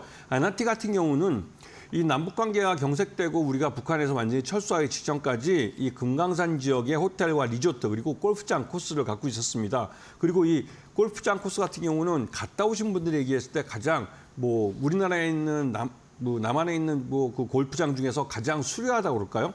그렇게 이제 잘 설계되고 금강산을 배경으로 티샷을 나는 게 굉장히 멋진 골프장이었다고 말씀하시더라고요. 근데 여기서 이제 CJ 오픈 같은 그 경기도 한번 치러봤고 그래서 본격적으로 손님을 맞이하기 직전에 남북 관계가 경색되면서 열게 셧다운이 됐습니다. 그러면서 아난티는 한 600억 정도 되는 돈을 매몰 비용으로 처리를 했죠. 요번에 다시 한번 금강산 관광이 열리게 된다면 아난티는 뭔가 좀 추가적인 그 정부의 이제 이 정경 분리에 대한 확실한 확답을 받고 진출할 가능성이 큽니다. 그리고 이미 예전에도 그 계약이 살아있지만 금강산에 대한 호텔과 리조트에 대한 권리를 아난티가 갖고 있기 때문에 먼저 기득권을 갖고 여기에 진출할 가능성이 크고 다시 호텔과 리조트를 짓고 이 골프장을 간다면 이 아난티는 다른 어떤 리조트 회사들보다도 훨씬 더 유리한 그리고 북한이라는 특수한 지역에서 이 사업 권리를 갖고 있기 때문에 그에 대한 기업 가치를 반영받을 겁니다. 하지만 지금 당장은 기대만 있는 것이고 실제 사업이 안 된 거기 때문에 그것 때문에 지난해 한 6월 달 이후로 주가가 한 100% 정도 오른 상태입니다. 기대감으로 밀어올려진 주가는 결국은 실적으로 뒷받침되지 않으면 처음 출발한 자리로 돌아온다는 게 증시의 격언입니다. 지금 어떤 식으로든 남북한 간의 대화가 이루어지고 그 대화 과정에서 이 금강산 관광을 재개한다라는 게 결정이 된다면 아난티는 분명히 지금보다 훨씬 더 좋은 기업 가치로 평가를 받을 겁니다. 그래서 여기 매수가는 일단 8,000원을 제시해드리는데 현 주가보다는 한 2,000원 정도 싼 겁니다. 이렇게 싸게 제시해드리는 이유는 다른 무엇보다도 아까 말씀드린 작년 6월 달 이래로 주가가 100% 이상 올랐고 최근 들어서 주가가 60도 이상 각도로 아주 급하게 올랐습니다. 이렇게 오를 때는 대부분 시세 분출 단계이기 때문에 차익 실현 매물이 나올 가능성이 크고 이 아난티 같은 경우 1분기 매출에 572억의 영업 손실이 32억, 단기 순손실도 57억이 발생하는 적자 기업입니다. 1분기까지 적자를 기록하고 있고 그렇기 때문에 주가를 실적으로 뒷받침되지 못하기 때문에 이렇게 급하게 오른 주가는 다시 내려오게 되어 있습니다. 차익 실현 매물 때문에. 그래서 매수가 8,000원, 목표가는 14,000원을 제시해드리면서 손절가는 7,500원을 제시해드리는데 일단 8,000원까지 그러니까 추가적으로 하락이 나올지는 좀 기다려보시면서 상황을 보시는 게 좋으실 것 같습니다. 네, 매수가 8,000원 잡아주셨는데 지금 1,550원이에요. 20% 이상 하락을 해야 하기 때문에 좀 조정 국면을 기다리시는 게 좋지 않을까 싶습니다. 우선 실적이 조금 점점 더 좋지는 않아지고 있는 거 좀 둔화되고 있고 오히려 적자 전환했다는 거 좀 기억을 하시면서 참고해 보셔야 될 것 같고요. 두 번째 종목은 일신석재 좀 꼽아주셨는데 석재 기업인데 남북 경협주로 우선 분류되는 이유부터 들어볼게요. 일단 사업지가 접경지에 있습니다. 접경지에서 네. 예전에도 이 남북 관계가 좋아지고 하면 접경 지역에 대한 부동산 개발 붐이 일어납니다. 네. 특히나 이제 군사보호 지역들을 해제해주면서 그 지역을 경제로 개발할 수 있는 기회가 많아지고 또 좀 그런 얘기지만 그 지역에 그렇게 그러니까 풀어지면 네. 이 서울 사람들이 땅을 사러 많이 갑니다. 그러다 보니 그 주변에 땅값이 오르면서 같이 올라가는 그런 효과를 보게 됐죠. 일신석재가 대표적으로 포천에 그 석산을 갖고 있습니다. 그 석산에서 돌을 캐내서 그걸 가공을 해서 이제 파는 건데요. 석산 지역도 굉장히 넓은 지역에 갖고 있고 또 그거 외에도 이 접경지 지역에 부동산을 많이 갖고 있기 때문에 이 남북 관계가 좋아지고 이 접경 지역에 대한 군사보호 지역이 해제가 되거나 이런 부동산 가치를 올릴 수 있는 일들이 이루어지면 일신석재는 예전에 또 주가가 꽤 많이 올랐습니다. 그런 부분을 좀 봐주시고 특히나 최근 들어서 이 대북 확성기 같은 것들이 중단이 되면서 이 지역이 좀 긴장이 완화되고 평화롭게 되는 그런 부분이 있기 때문에 이런 것 때문에 더더욱 이 지역의 부동산을 갖고 있는 회사들을 좀 보셔야 될 것 같고요. 일단 1분기 매출액은 152억에 영업이익은 1억, 단기 순손실이 4억 정도 발생해서 사업적으로는 그렇게 메리트가 있는 회사는 아닙니다. 하지만 이 회사가 갖고 있는 부동산 자치도 많았고 예전에 남북관계 좋을 때 주가가 많이 올랐다는 점을 상기하시면서 이런 부분에 대해서 투자자들이 교육 효과가 되어 있는 학습 효과가 있다는 부분을 인식을 하셔야 됩니다. 그런데 다만 이 회사가 속해 있는 게 통일그룹이라고 해서 통일기업 계열입니다. 그러다 보니 최근 들어서 뉴스에 많이 나오는 그 전 정부의 이런 뇌물 사건이나 이런 것들하고 연관이 돼 있습니다. 그런 뉴스가 나올 때 또 이런 것들이 경제 외적으로 이 회사에게 부정적인 악재로 사용될 수 있기 때문에 그런 부분을 좀 조심해서 보셔야 될 것 같고요. 그런 의미에서 매수가가 2,450원, 지금 현재 주가보다 굉장히 낮습니다. 그리고 손절가는 거기서 한 150원 낮은 한 2,300원 제시해드리고 목표가는 2,500원 밑으로 내려갔을 때를 대비 상정을 해서 5,000원 정도를 제시해드리는데요. 일단 이 회사도 지금 최근 들어서 나쁜 뉴스가 많이 나오기 때문에 충분히 가격 조정을 받을 가능성이 높습니다. 그렇기 때문에 급하게 서둘러서 추격 매수하기보다는 오히려 가격이 하락할 때 분할해서 매수하시면서 매수 단가를 가장 낮출 수 있는 방법을 찾으시는 게 현명할 수 있습니다. 네, 알겠습니다. 두 번째로는 일신석재 이야기 나눠봤고요. 마지막 종목으로는 인디에프입니다. 과거에 개성공단에 입주했던 기업이기도 한데 어떤 부분 주목해보면 좋을까요? 그때 이제 개성공단이 한참 잘 돌아갈 때 네. 그때 우리가 북한 사람들 한 5만 명 정도 고용을 했습니다. 그러면서 이제 개성공단이 그 남북한 간의 이 민족 내부의 일로 여기서 만들어진 의류들 이게 이제 굉장히 싸게 만들어진 거거든요. 그런 것들 이것들을 우리가 해외 수출을 할 때 이 유엔이나 다른 나라에서 민족 내부의 일이라고 해서 여기에 대한 관세를 한국과 미국 같은 경우에 FTA가 맺어져 있기 때문에 세금을 부담하지 않습니다. 그래서 그런 부분을 감안을 해서 이 우리나라 이제 그 의류 수출할 때 세금을 그러니까 관세를 부과하지 않았죠. 그런 것처럼 요번에 다시 한번 이 인디에프가 개성공단에 진출한다 그러면 예전에 갖고 있던 그 공장을 그대로 이용할 가능성이 크고 물론 거기에 들어가는 그 기계 장비나 이런 것들을 수리하고 교체하거나 이런 필요가 있어서 신규 투자가 많이 되겠지만 지금 현재로서도 개성공단의 가장 큰 부분을 차지하고 있고 가장 많은 북한 사람들을 고용하면서 또 가장 그 가격 경쟁력 있게 우리 의류 상품을 뽑아내는 그런 공장입니다. 그리고 여러분들이 뭐 K-무비나 K-팝 뭐 이런 것들 많이 들어봤지만 K-패션이라는 이름은 들어보지 못했을 겁니다. 그만큼 의류 산업이나 봉제 이쪽은 우리가 경쟁력을 상실한 그런 산업 분야로 이제 치부됐었고 지금 우리가 이제 저기 인도네시아나 또 뭐 베트남 또 우리가 더 캄보디아 이런 데 들어가서 이런 의류들을 생산하고 있는데요. 거기서 생산하는 것보다 이 개성공단이 훨씬 더 경쟁력 있는 가격에 생산을 할 수가 있습니다. 우리가 바로 이제 육류로도 그러니까 육지로 우리가 트럭이나 기차로 이제 물건을 빼올 수도 있고 또 한편으로 여기에서 일하고 있는 북한 사람들 우리가 마지막에 임금을 준 게 약 한 75불로 알려져 있습니다. 월급이 그거밖에 안 된다는 것이죠. 굉장히 싼 겁니다. 그때 당시 베트남이 거의 한 100불 정도 비숙련공 기준으로 했을 때 100불 정도 했으니까요.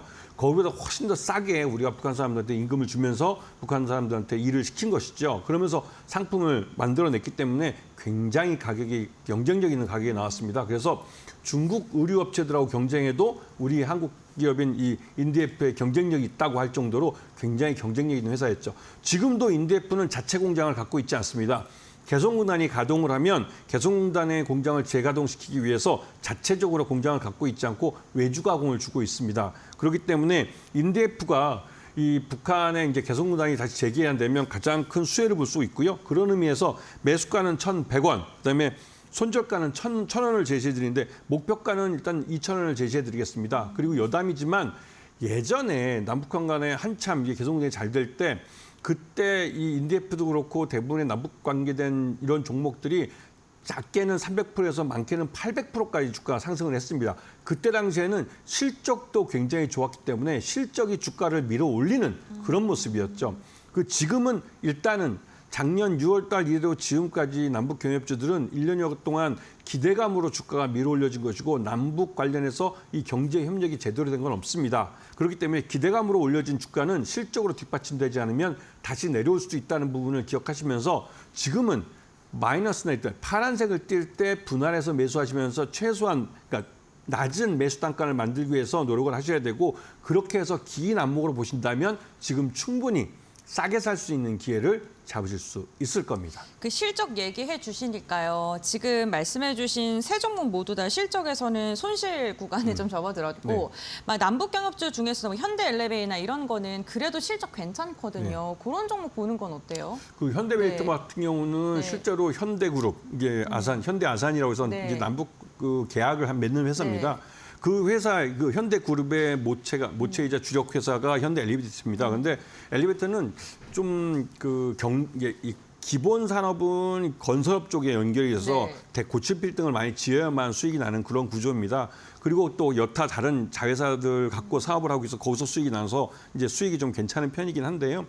그렇긴 하지만 그러니까 현대 엘리베이터 같은 경우는 장기적으로 봤을 때 그 지주회사 쪽, 그 현대 아산 쪽하고 합쳐서 지주회사를 만들어야 되기 때문에 그런 부분 때문에 또 그리고 이 현대 그룹이 경영권 분쟁이 아직도 있습니다. 그 독일 업체하고 이 쉰들러 쪽하고 이 지분 경쟁 관계가 있기 때문에 함부로 이걸 고칠 수는 없어요. 그런 부분이기 때문에 엘리베이터 주가가 그래도 좀 잘 나가는 거고요. 근데 지금 제가 여러분들한테 물론 항상 제가 대형주, 대장주를 편입해야 한다 이런 말씀을 드리지만 이 개인 투자들이 소액을 갖고 투자할 수 있는 것들은 이 남북경협주들이 오히려 이 중소형주들이 훨씬 더 유리할 수 있습니다. 현대 엘리베이터 같은 경우도 지금 한 주당 가격이 9만 원이 넘기 때문에 굉장히 좀 고가주이기도 하고요. 그렇기 때문에 오히려 중소형주를 긴 안목으로 보시면 말 그대로 1년 만기 정기예금의 이익률보다 몇십 배의 수익을 가질 수 있는 그런 종목이 될 수 있기 때문에 그런 면에서 관심을 갖고 보시라고 말씀을 드리는 겁니다. 목표가를 거의 2배가량 잡았고 손절가는 굉장히 짧게 잡으셨습니다. 그만큼 변동성이 큰 종목이라서 리스크를 감당해야 된다라고 보시는 걸까요? 당연하죠. 그건 어차피 이 종목들은 실적이 뒷받침이 되지 않습니다. 주가가 무너질 때 무섭게 무너질 수 있기 때문에 거기에 미련 두고 물려 있으시면 손실폭이 처음에 너무 커져요. 그렇기 때문에 짧게 제시해 드리는 겁니다. 네, 알겠습니다. 오늘 남북 경협과 관련된 이야기 나눠봤고요. 가격 전략을요, 손절가를 굉장히 짧게 잡아주셨고 목표가를 거의 2배가량 100%로 제시를 해주셨기 때문에 좀 발빠르게 대응이 가능하신 분들, 좀 그런 분들이 관심 있게 보시면 좋을 것 같습니다. 오늘 김태훈 파트너와 이야기 나눠봤고요. 오늘 말씀 여기까지 듣겠습니다. 고맙습니다.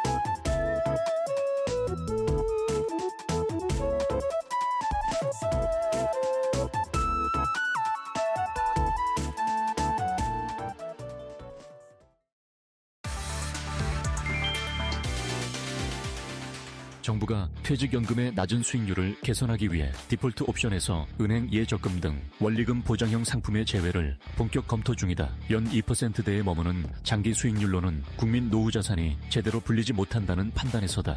현재 퇴직연금 적립금 432조 원 중 83% 가까이가 원리금 보장형에 쏠려 있다. 이들의 지난해 수익률은 평균 3.67%로 실적 배당형 상품의 절반에도 미치지 못한다. 특히 은행 예적금과 금리 확정형 보험이 각각 절반 이상을 차지하며 자산 증식 효과는 미미한 상황이다. 금융당국과 고용노동부는 디폴트 옵션 내 자산 구성을 ELB 등 실적형으로 바꾸는 방안을 논의 중이며 이는 이재명 정부의 코스피 5000 시대 정책 기조와도 맞닿아 있다. 고용부 관계자는 입법 취지를 존중하되 제도 개선 필요성은 열어놓고 검토하고 있다고 밝혔다.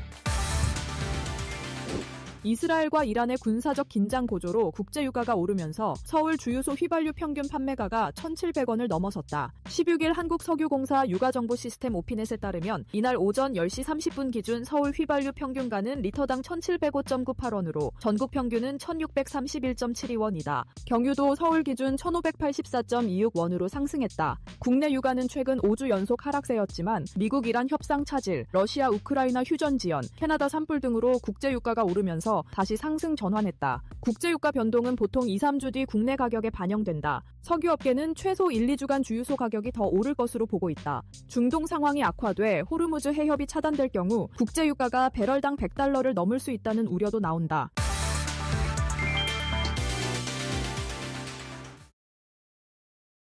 네, 장 마감 동시효과 구간에 들어와 있습니다. 라스트 찬스로 이어가겠습니다. 오늘도 두 분 모셨는데요. SP인베스트 이지호 본부장, SK증권 영업부 금융센터 이청훈 차장 함께합니다. 두 분 안녕하세요.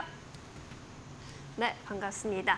오늘 시장의 후반 탄력이 조금 아쉽기도 했는데요. 본부장님께서는 시장 분석 어떻게 해보셨습니까? 네, 일단 미국 상원에서 지금 태양광 풍력 세액 공제까지 폐지가 될 가능성에 대한 얘기가 나오면서 사실 IRA 폐지 추진에 대한 부분들로 지금 태양광이라던가 풍력 관련주들이 오늘 하락세가 나왔다 이렇게 보시면 되겠고요.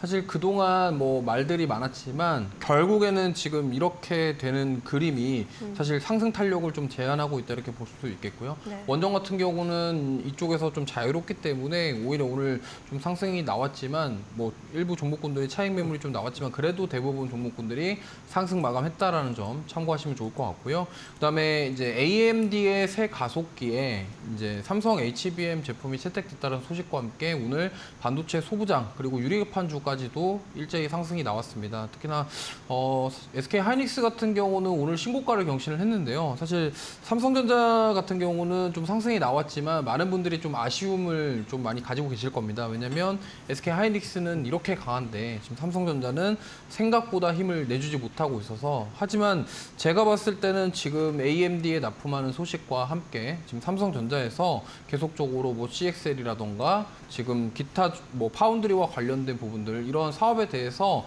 재편해가지고 좋은 소식이 좀 나올 수 있을 가능성이 있지 않을까 이렇게 생각하고 있기 때문에 결과적으로 코스피가 3,000을 넘어서 더 상승이 나오기 위해서는 삼성전자와 그 밑단에 있는 소부장 종목군들이 좀 강하게 상승이 나와줘야지 3,000 위로 좀 한번 노려볼 수 있지 않을까 생각하고 있기 때문에 저는 뭐 충분히 가능하다고 생각하고 있고요. 지금 뭐 밸류 대비해서 삼성전자는 매우 지금 저렴한 상태이기 때문에 충분히 좀 매수할 만한 가격대다. 다만 이제 그동안 움직임이 너무 답답했기 때문에 도대체 언제 상승 나오냐에 대한 뭐 우려는 있겠지만 그래도 그럼에도 불구하고 하이닉스는 좀 많이 올랐고 가격적인 매력은 지금 삼성전자 쪽에 더 있다라는 말씀을 드리겠고요. 네. 그래서 역시나 3,000을 오늘 아쉽게 돌파를 못했지만 만약에 이제 돌파가 나온다고 한다면 반도체 쪽에서 조금 더 상승이 좀 강하게 나오지 않을까 이렇게 보고 있습니다.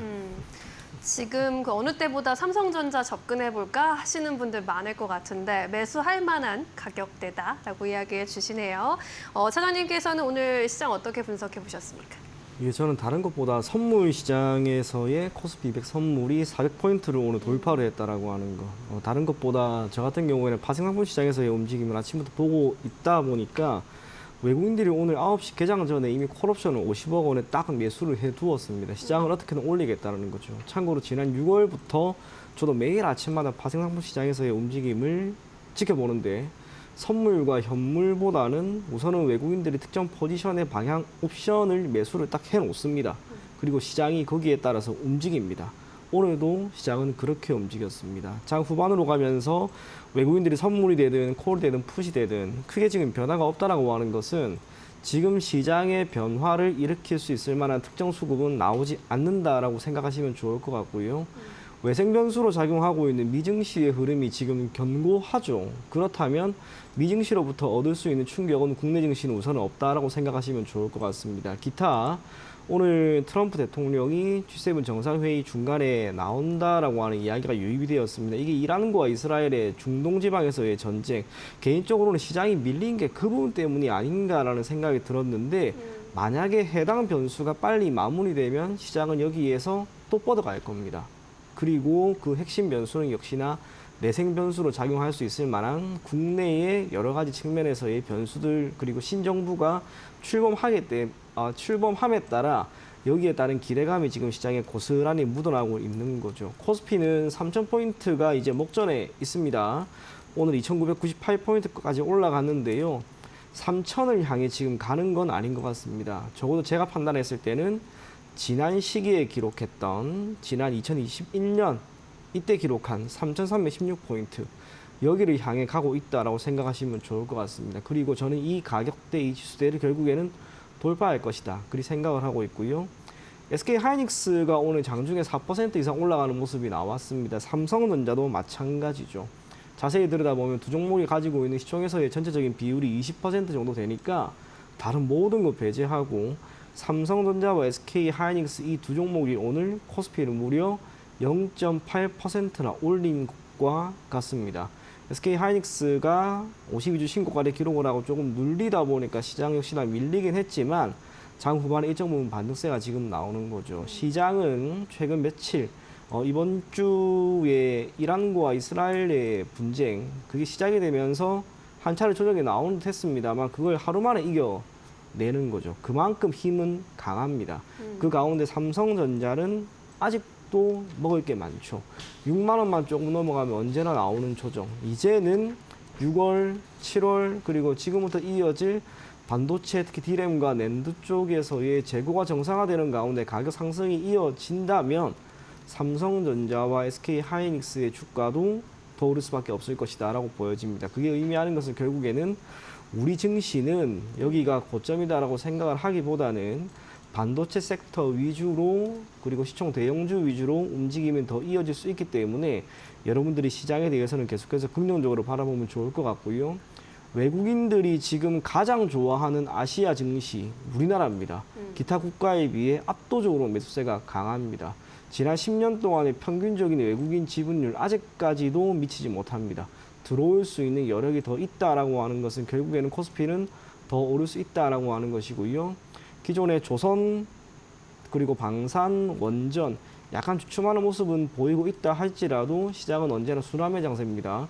반도체가 지금 대세가 되고 있는 그런 상황이기 때문에 이 흐름 자체가 조금 더 이어진다면 코스피는 결국에는 3,300포인트도 돌파할 수 있지 않을까 그리 보여지고요. 여러분 모두가 당분간은 이렇게 반도체 위주로 그리고 시장의 상승에 베팅을 하면서 시장 접근하시면 좋을 것 같다. 그런 생각이 들었던 오늘 시장이었습니다. 좋습니다. 이란과 이스라엘 무력 충돌이라는 그런 위협 요인이 변동성을 주고 있는 건 사실이지만 우리 증시 자체에 이제 고유의 기대감이 크고 모멘텀이 크다라는 이야기로 정리해 볼 수 있겠습니다. 이 허네인문 랠리라는 기회 요인, 이 안에서 코스피의 3,000 돌파, 반도체 대세로는 의견이 이렇게 모아지고 있는데요. 현재 구간에서 시장 상황 어떻게 흘러가고 있는지 동시효과 구간 살펴보도록 하겠습니다. 코스피의 경우에는 현재 구간 그래도 강보합권으로 다시금 올라왔네요. 0.19%대 소폭의 오름세로 마감 준비하고 있습니다. 2,952포인트 지나가고 있습니다. 코스닥의 경우에는 여전히 약 보합권에 머물러 있는데요. 775포인트에 걸터 있습니다. 코스피 200도 강보합권에서 움직이고 있습니다. 오늘 수급 좀 볼까요? 외국인이 매도 우위 기조 이어가긴 했지만 매도폭 그리 크지는 않았지만 기관도 동반 매도에 나서면서 전체 지수에는 좀 부담을 줬습니다. 개인이 2천억 원 이상 담아갔습니다. 코스닥에서는 외국인과 기관의 수급 조금 엇갈렸는데 기관이 매도세를 좀 보였고요. 개인이 매수 우위로 720억 원의 매수 우위 집계됩니다. 우리 시장 마감합니다.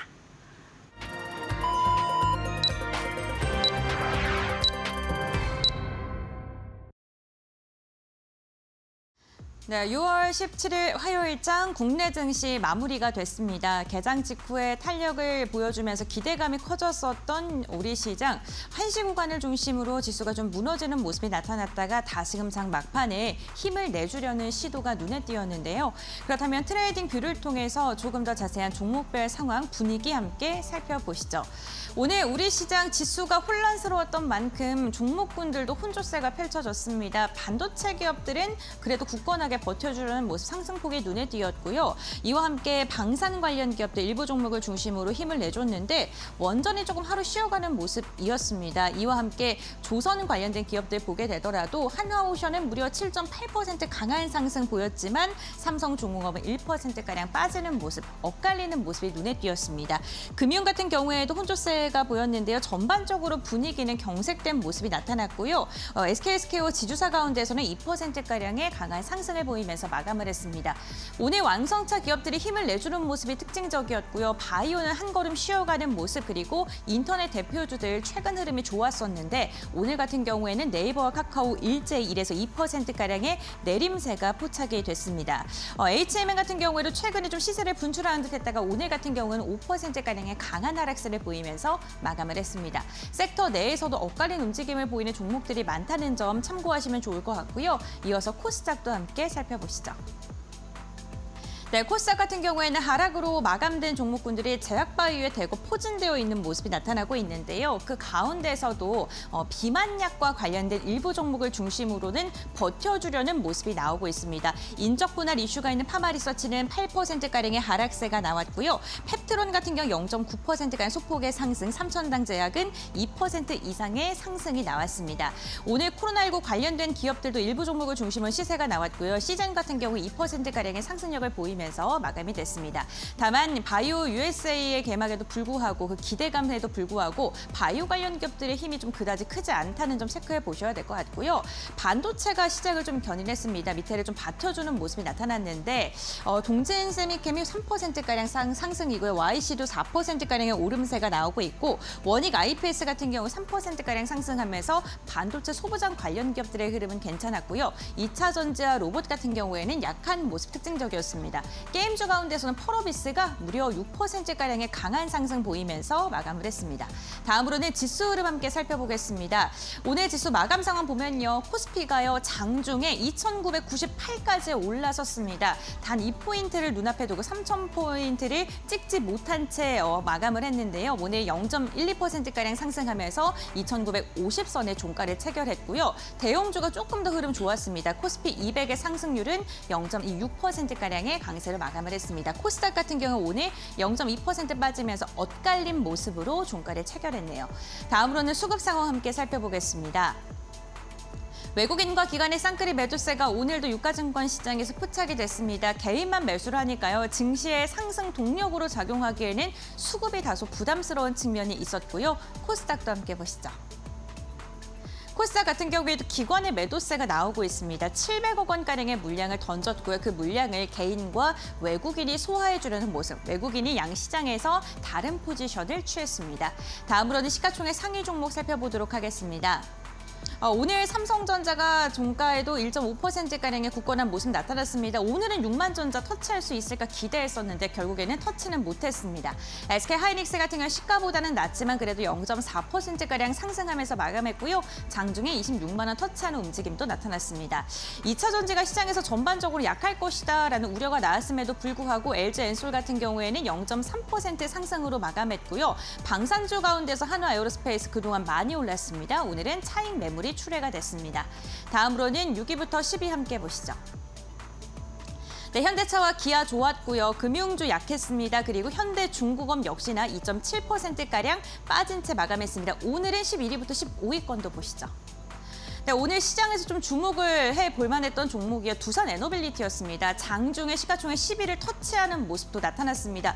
6만 3천 원까지도 웃도는 움직임이 나타났는데 결국에는 하락 전환하면서 10위권을 쟁탈하지는 못한 채 마무리가 됐고요. 신한지주 오늘 빠진 채 마감했고 삼성물산은 소폭입니다만 상승 마감했습니다. 다음으로는 코스닥 함께 보시죠.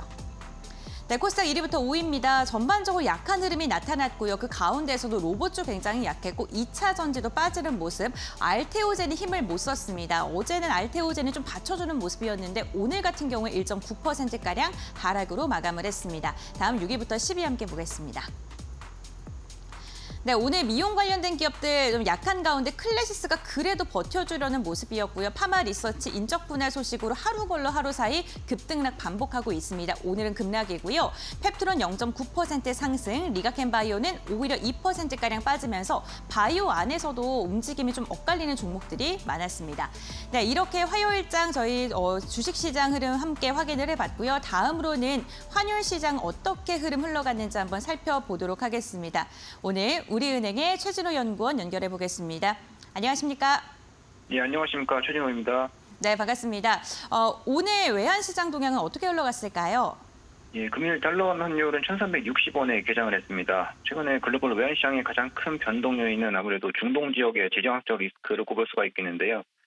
금일 새벽만 하더라도 이제 이란이 대화를 원한다는 소식 때문에 이제 시장이 좀 안도감을 되찾았고요. 그러면서 이제 달러 NDF 최종 호가가 1,355원까지 하락을 했었습니다. 그런데 이제 아무래도 리스크가 완전히 제거된 게 아니다라는 그런 경계감 때문에 금일 서울 외환시장에서는 이보다 높은 1,360원에 개장을 했고요. 그리고 장중에도 계속 중동 관련된 그런 뉴스에 집중하면서 방향성보다는 좀 변동성이 돋보이는 그런 장세가 이어졌습니다. 특히 오전에는 이제 트럼프 미국 대통령이 이제 G7 정상회담 열린 캐나다에서 미국으로 이제 급하게 귀국했다라는 그런 소식이 전해졌는데요. 그러면서 이제 백악관 상황실에서 국가안전보장회의, 즉 NSC를 개최할 수 있도록 준비하라고 이렇게 지시한 것으로 알려졌습니다. 아무래도 이제 중동 사태와 관련되어서 이제 미군의 개입 가능성과 연관된 것이 아니냐 하는 이제 그런 추측을 들게 하는 부분이고요. 그러면서 달러 환율도 1,364원까지 다시 높아지는 흐름을 보이기도 했습니다.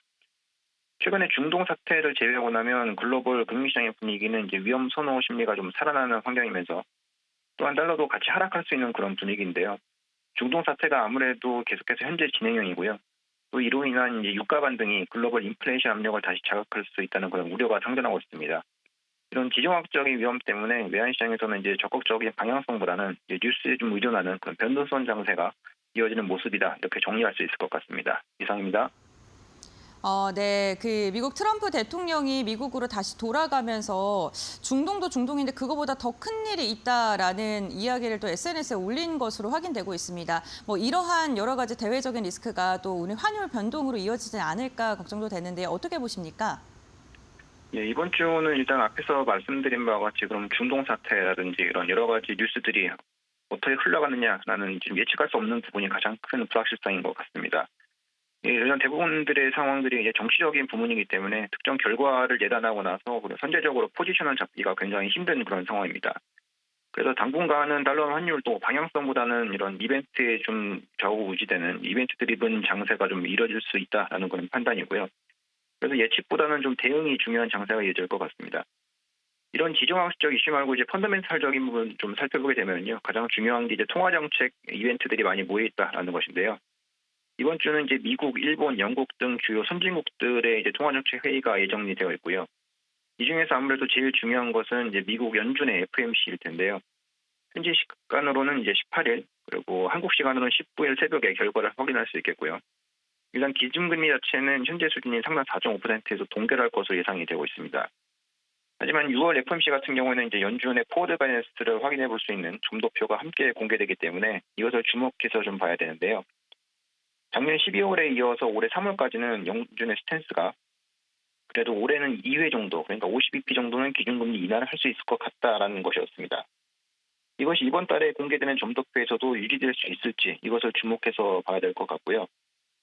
만약에 이제 올해 기준금리 인하 예상폭이 그대로 유지가 된다면 글로벌리 이제 위험 선호 심리가 좀 살아나면서 달러 환율도 레벨이 조금 더 낮아질 수 있을 것으로 보입니다. 하지만 최근 연준 인사들의 평소 발언들을 좀 종합해보면요, 기술적인 발언보다는 다소 보수적으로 돌아선 그런 인터뷰들이 좀 많았던 것 같습니다. 그리고 지난 3월 점도표에서 이제 점도표의 분포 자체가 위쪽으로 많이 상향 조정되었기 때문에요. 이번 점도표는 이제 향후 기준금리 인하폭이 좀 줄어드는 방향으로 움직일 가능성이 좀 있어 보이고요. 그런 측면에서 놓고 본다면 달러 환율은 이제 저점 다지기 후 다시 반등은 좀 모색하지 않을까 그렇게 보고 있습니다. 이상입니다. 네, 알겠습니다. 방향성을 예측하는 것보다는 변동성에 대응하는 시장이다라고 이야기해 주셨네요. 오늘 말씀 여기까지 듣겠습니다. 고맙습니다. 감사합니다. 네, 계속해서 내일 시장 전략 세워보도록 하겠습니다. 내일은 또 어떤 포인트 잡고 가는 게 좋을까요? 이주호 본부장 어떻게 생각하십니까? 네, 일단 뭐 아까도 말씀드렸지만 SK하이닉스가 신고가를 경신을 했고 좀 삼성전자 쪽도 계속 주목하면서 반도체 소부장 쪽에서 계속 힘을 내주는지 체크할 필요가 있을 것 같습니다. 지금 흐름을 보면은 굉장히 좋거든요. 탄력도가 굉장히 좋고 특히나 뭐 유리기판주들 중에서 오늘 SKC가 강한 모습 보였고 그다음에 이제 삼성 HBM 관련돼서 AMD에 공급했던 소식과 함께 지금 대표적으로 삼성 밸류체인을 가지고 있는 이오테크닉스라던가 이런 종목군들 위주로 좀 집중해 보시면 좋을 것 같습니다. 그리고 원전 같은 경우는 이제 태양광과 풍력 관련주들이 만약에 오늘의 하락에 이어서 내일도 추가 하락이 나온다고 한다면 그 수급에 대한 부분들이 과연 원전 쪽으로 좀 더 와줄 수 있을지를 좀 체크를 해보시는 게 좋을 것 같고요. 오늘 장중에 윗골이 달면서 빠지는 종목군들이 좀 많았기 때문에 이게 차익 매물 이후에 만약에 추가 상승이 다시 나올지는 체크해 보시는 게 좋을 것 같습니다. 그리고 오늘 조선주 중에서 하나오션이 굉장히 강한 모습을 보였는데요. 특히나 LNG 선박에 대한 수요 증가에 대한 기대감 속에서 지금 사실 조방원이 우리 시장을 지금 지배했었는데 올해 들어와서 지금 방산이 좀 쉬어가지고 가니까 이 수급이 지금 조선으로 온 게 아니냐 좀 이런 생각도 듭니다. 그래서 제가 봤을 때는 지금 방산, 원전, 뭐 조선 이렇게 해가지고 세 가지 섹터에서 계속적으로 빠르게 순환매가 돌고 있기 때문에 오늘의 이 조선의 상승이 아니면 뭐 일시적인 건지 아니면 내일 또 추가적으로 하락이 뭐 조선 말고 방산이라든가 원전 쪽에서 나오면서 수급이 들어오면서 조선이 또 상승 나올지 이것도 관심을 가지고 보시면 좋을 것 같습니다. 그리고 방산 같은 경우는 많은 분들이 궁금해하실 게 왜 지정학적 리스크가 지금 계속적으로 나오고 있는데 방산 차익 실현 왜 나오냐 이렇게 생각하실 텐데 이게 오히려 지금 불확실성이 더 커져버린 거예요. 무슨 말이냐면 처음에 뭐 휴전에 대한 얘기 나왔다가 갑자기 트럼프 대통령이 SNS에다가 대피령 뭐 이런 얘기도 하고 이러니까 오히려 시장 참여자들은 이게 불안한 거예요. 도대체 이게 지금 전쟁을 하고 있는 건지 휴전을 하는 건지 이제 판단이 안 서기 때문에 오히려 그 불확실성 속에서 차익 매물이 나오고 그 수급들이 조선이라던가 오늘 반도체 쪽으로 좀 이동하지 않았나 이렇게 생각하고 있습니다. 그래서 이제 이번 주 FOMC 회의를 앞두고 있기 때문에 그 상황에서 지금 어떻게 보면은 강한 쪽으로 계속 힘이 쏠릴 건데 오늘의 강한 모습을 보였던 그 섹터군들 위주로 내일도 집중해 보시면 좋을 것 같습니다.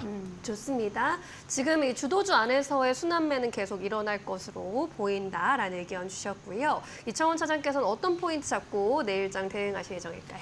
내일 몇 시에 저점을 찍느냐 시장 기준으로 그게 좀 중요할 것 같은데요. 저희가 방송을 시작한 지 지금 한 20분 정도 됐는데 동시간대 한 20분 만에 수급에 큰 변화가 지금 하나가 나왔어요. 외국인들은 콜옵션을 대규모로 던졌습니다.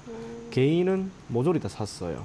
그리고 외국인들은 풋옵션을 조금 매수를 해놨습니다. 이 말은 내일 시가를 국내 증시는 일정 부분 떨어뜨리고 출발하겠다라고 하는 것으로 봐야 하고요. 그 기저에 있는 것은 지금 미국 선물시장에서의 움직임이 그리 좋은 편은 아니죠. 그리고 오늘 밤에 이란과 이스라엘 쪽에서 흔들리는 이야기 하나가 나온다면 내일 국내 증시는 이제 시가를 조금 떨어뜨릴 겁니다. 다만 그 시가가 언제 저점을 기록하고 또 어느 정도까지 밀리는지 그리고 회복하는 힘이 어느 정도인지 그것만 여러분들이 조금 보시되 아마 올라오는 섹터 가장 먼저 올라올 거는 역시나 그래도 반도체가 되지 않을까 그리 보여집니다. 그래서 내일은 다른 거 배제하고 몇 시 정도 경까지 시장이 조금 조정을 받는지 그리고 반등이 나온다면 어느 섹터가 가장 먼저 움직이는지 그쪽 섹터만 여러분들이 당분간 공략하시면 좋은 결과가 있을 것이다. 그런 이야기 전해드리겠습니다. 네, 내일의 수급 그리고 업종별 움직임을 좀 면밀하게 체크해 볼 필요가 있어 보이네요. 두 분의 조언 들어봤고요. 이제 내일 시장에서 주목해 볼 만한 종목으로 넘어가 보겠습니다. 이주 본부장께서 어떤 종목 가지고 오셨습니까? 네, 저는 반도체 중에 이오테크닉스 가져왔습니다. 반도체 역시. 이오테크닉스 같은 경우는 최근에 이제 애플의 M5 칩의 이 웨이퍼 가공이라던가 절단 장비에 대한 적용에 대해서 공급망 진입에 대한 기대감이 지금 있는 상황입니다. 이런 상황에서 대표적으로 삼성전자, HBM 관련주로 분류가 되어 있는 종목이고요. 사실 레이저 마킹에 대한 매출은 뭐 워낙 독보적이기 때문에 이 마킹에 대한 부분도 중요하지만 결국에는 지금 어닐링과 관련된 부분들, 커팅이라던가 이런 쪽 사업도 우리가 기대해 볼 수 있겠고요. 그리고 이오테크닉스는 UV 드릴러 관련해서 유리기판 관련주로도 지금 부각이 되고 있습니다. 그렇기 때문에 만약에 지금 HBM과 AI 반도체 이런 쪽에서 계속 랠리가 나온다고 한다면 지금 이오테크닉스의 이런 기술력들, 그다음에 애플의 공급망에 진입했다라는 점들 이런 여러 가지 것들이 부각이 되면서 저는 주가가 다시 한번 평가를 받을 가능성이 높다라고 생각하기 때문에 지금 가격적으로 굉장히 좀 부담을 어느 정도 덜어낸 상태고 과거의 고점 대비해서 지금 많이 조정을 받은 상태에서 하방 경직성을 확보했다라는 측면에서 추가 상승 한번 기대해 볼 수 있겠다라는 점 보시면 좋을 것 같고요. 목표가는 18만 5천 원, 손절가는 14만 원 말씀드리도록 하겠습니다.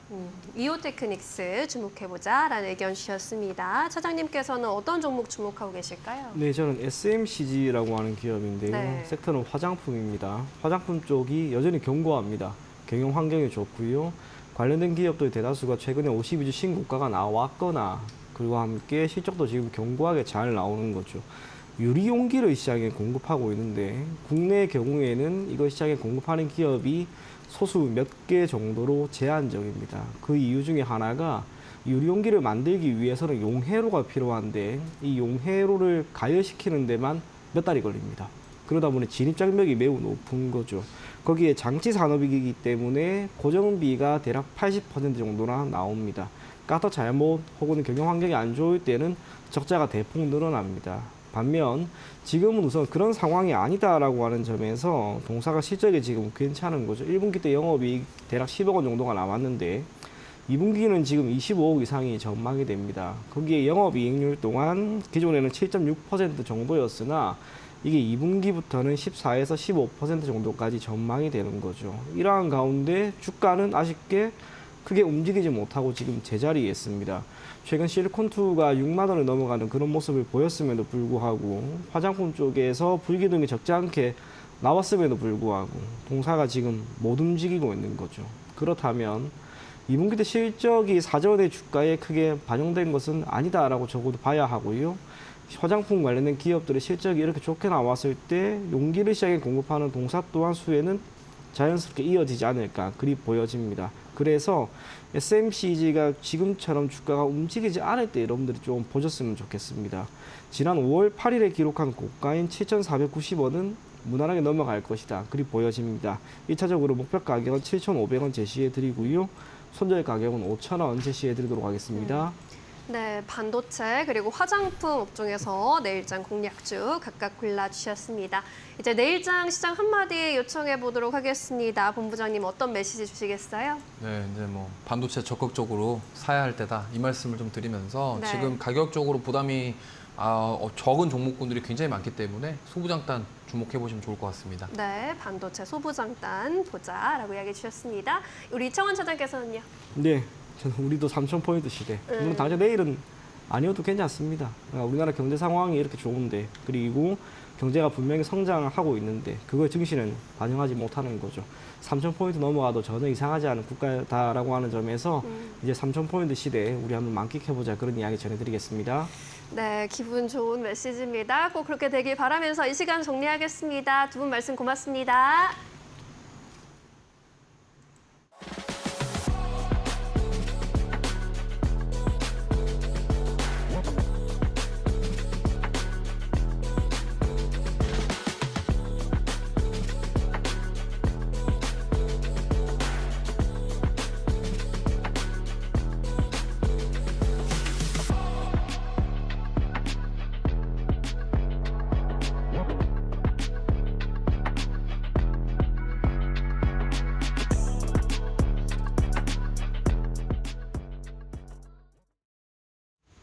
네, 오늘 저희가 준비한 소식은 여기까지입니다. 네, 내일 이 시간 다시 돌아오겠습니다. 시청해주신 여러분 고맙습니다.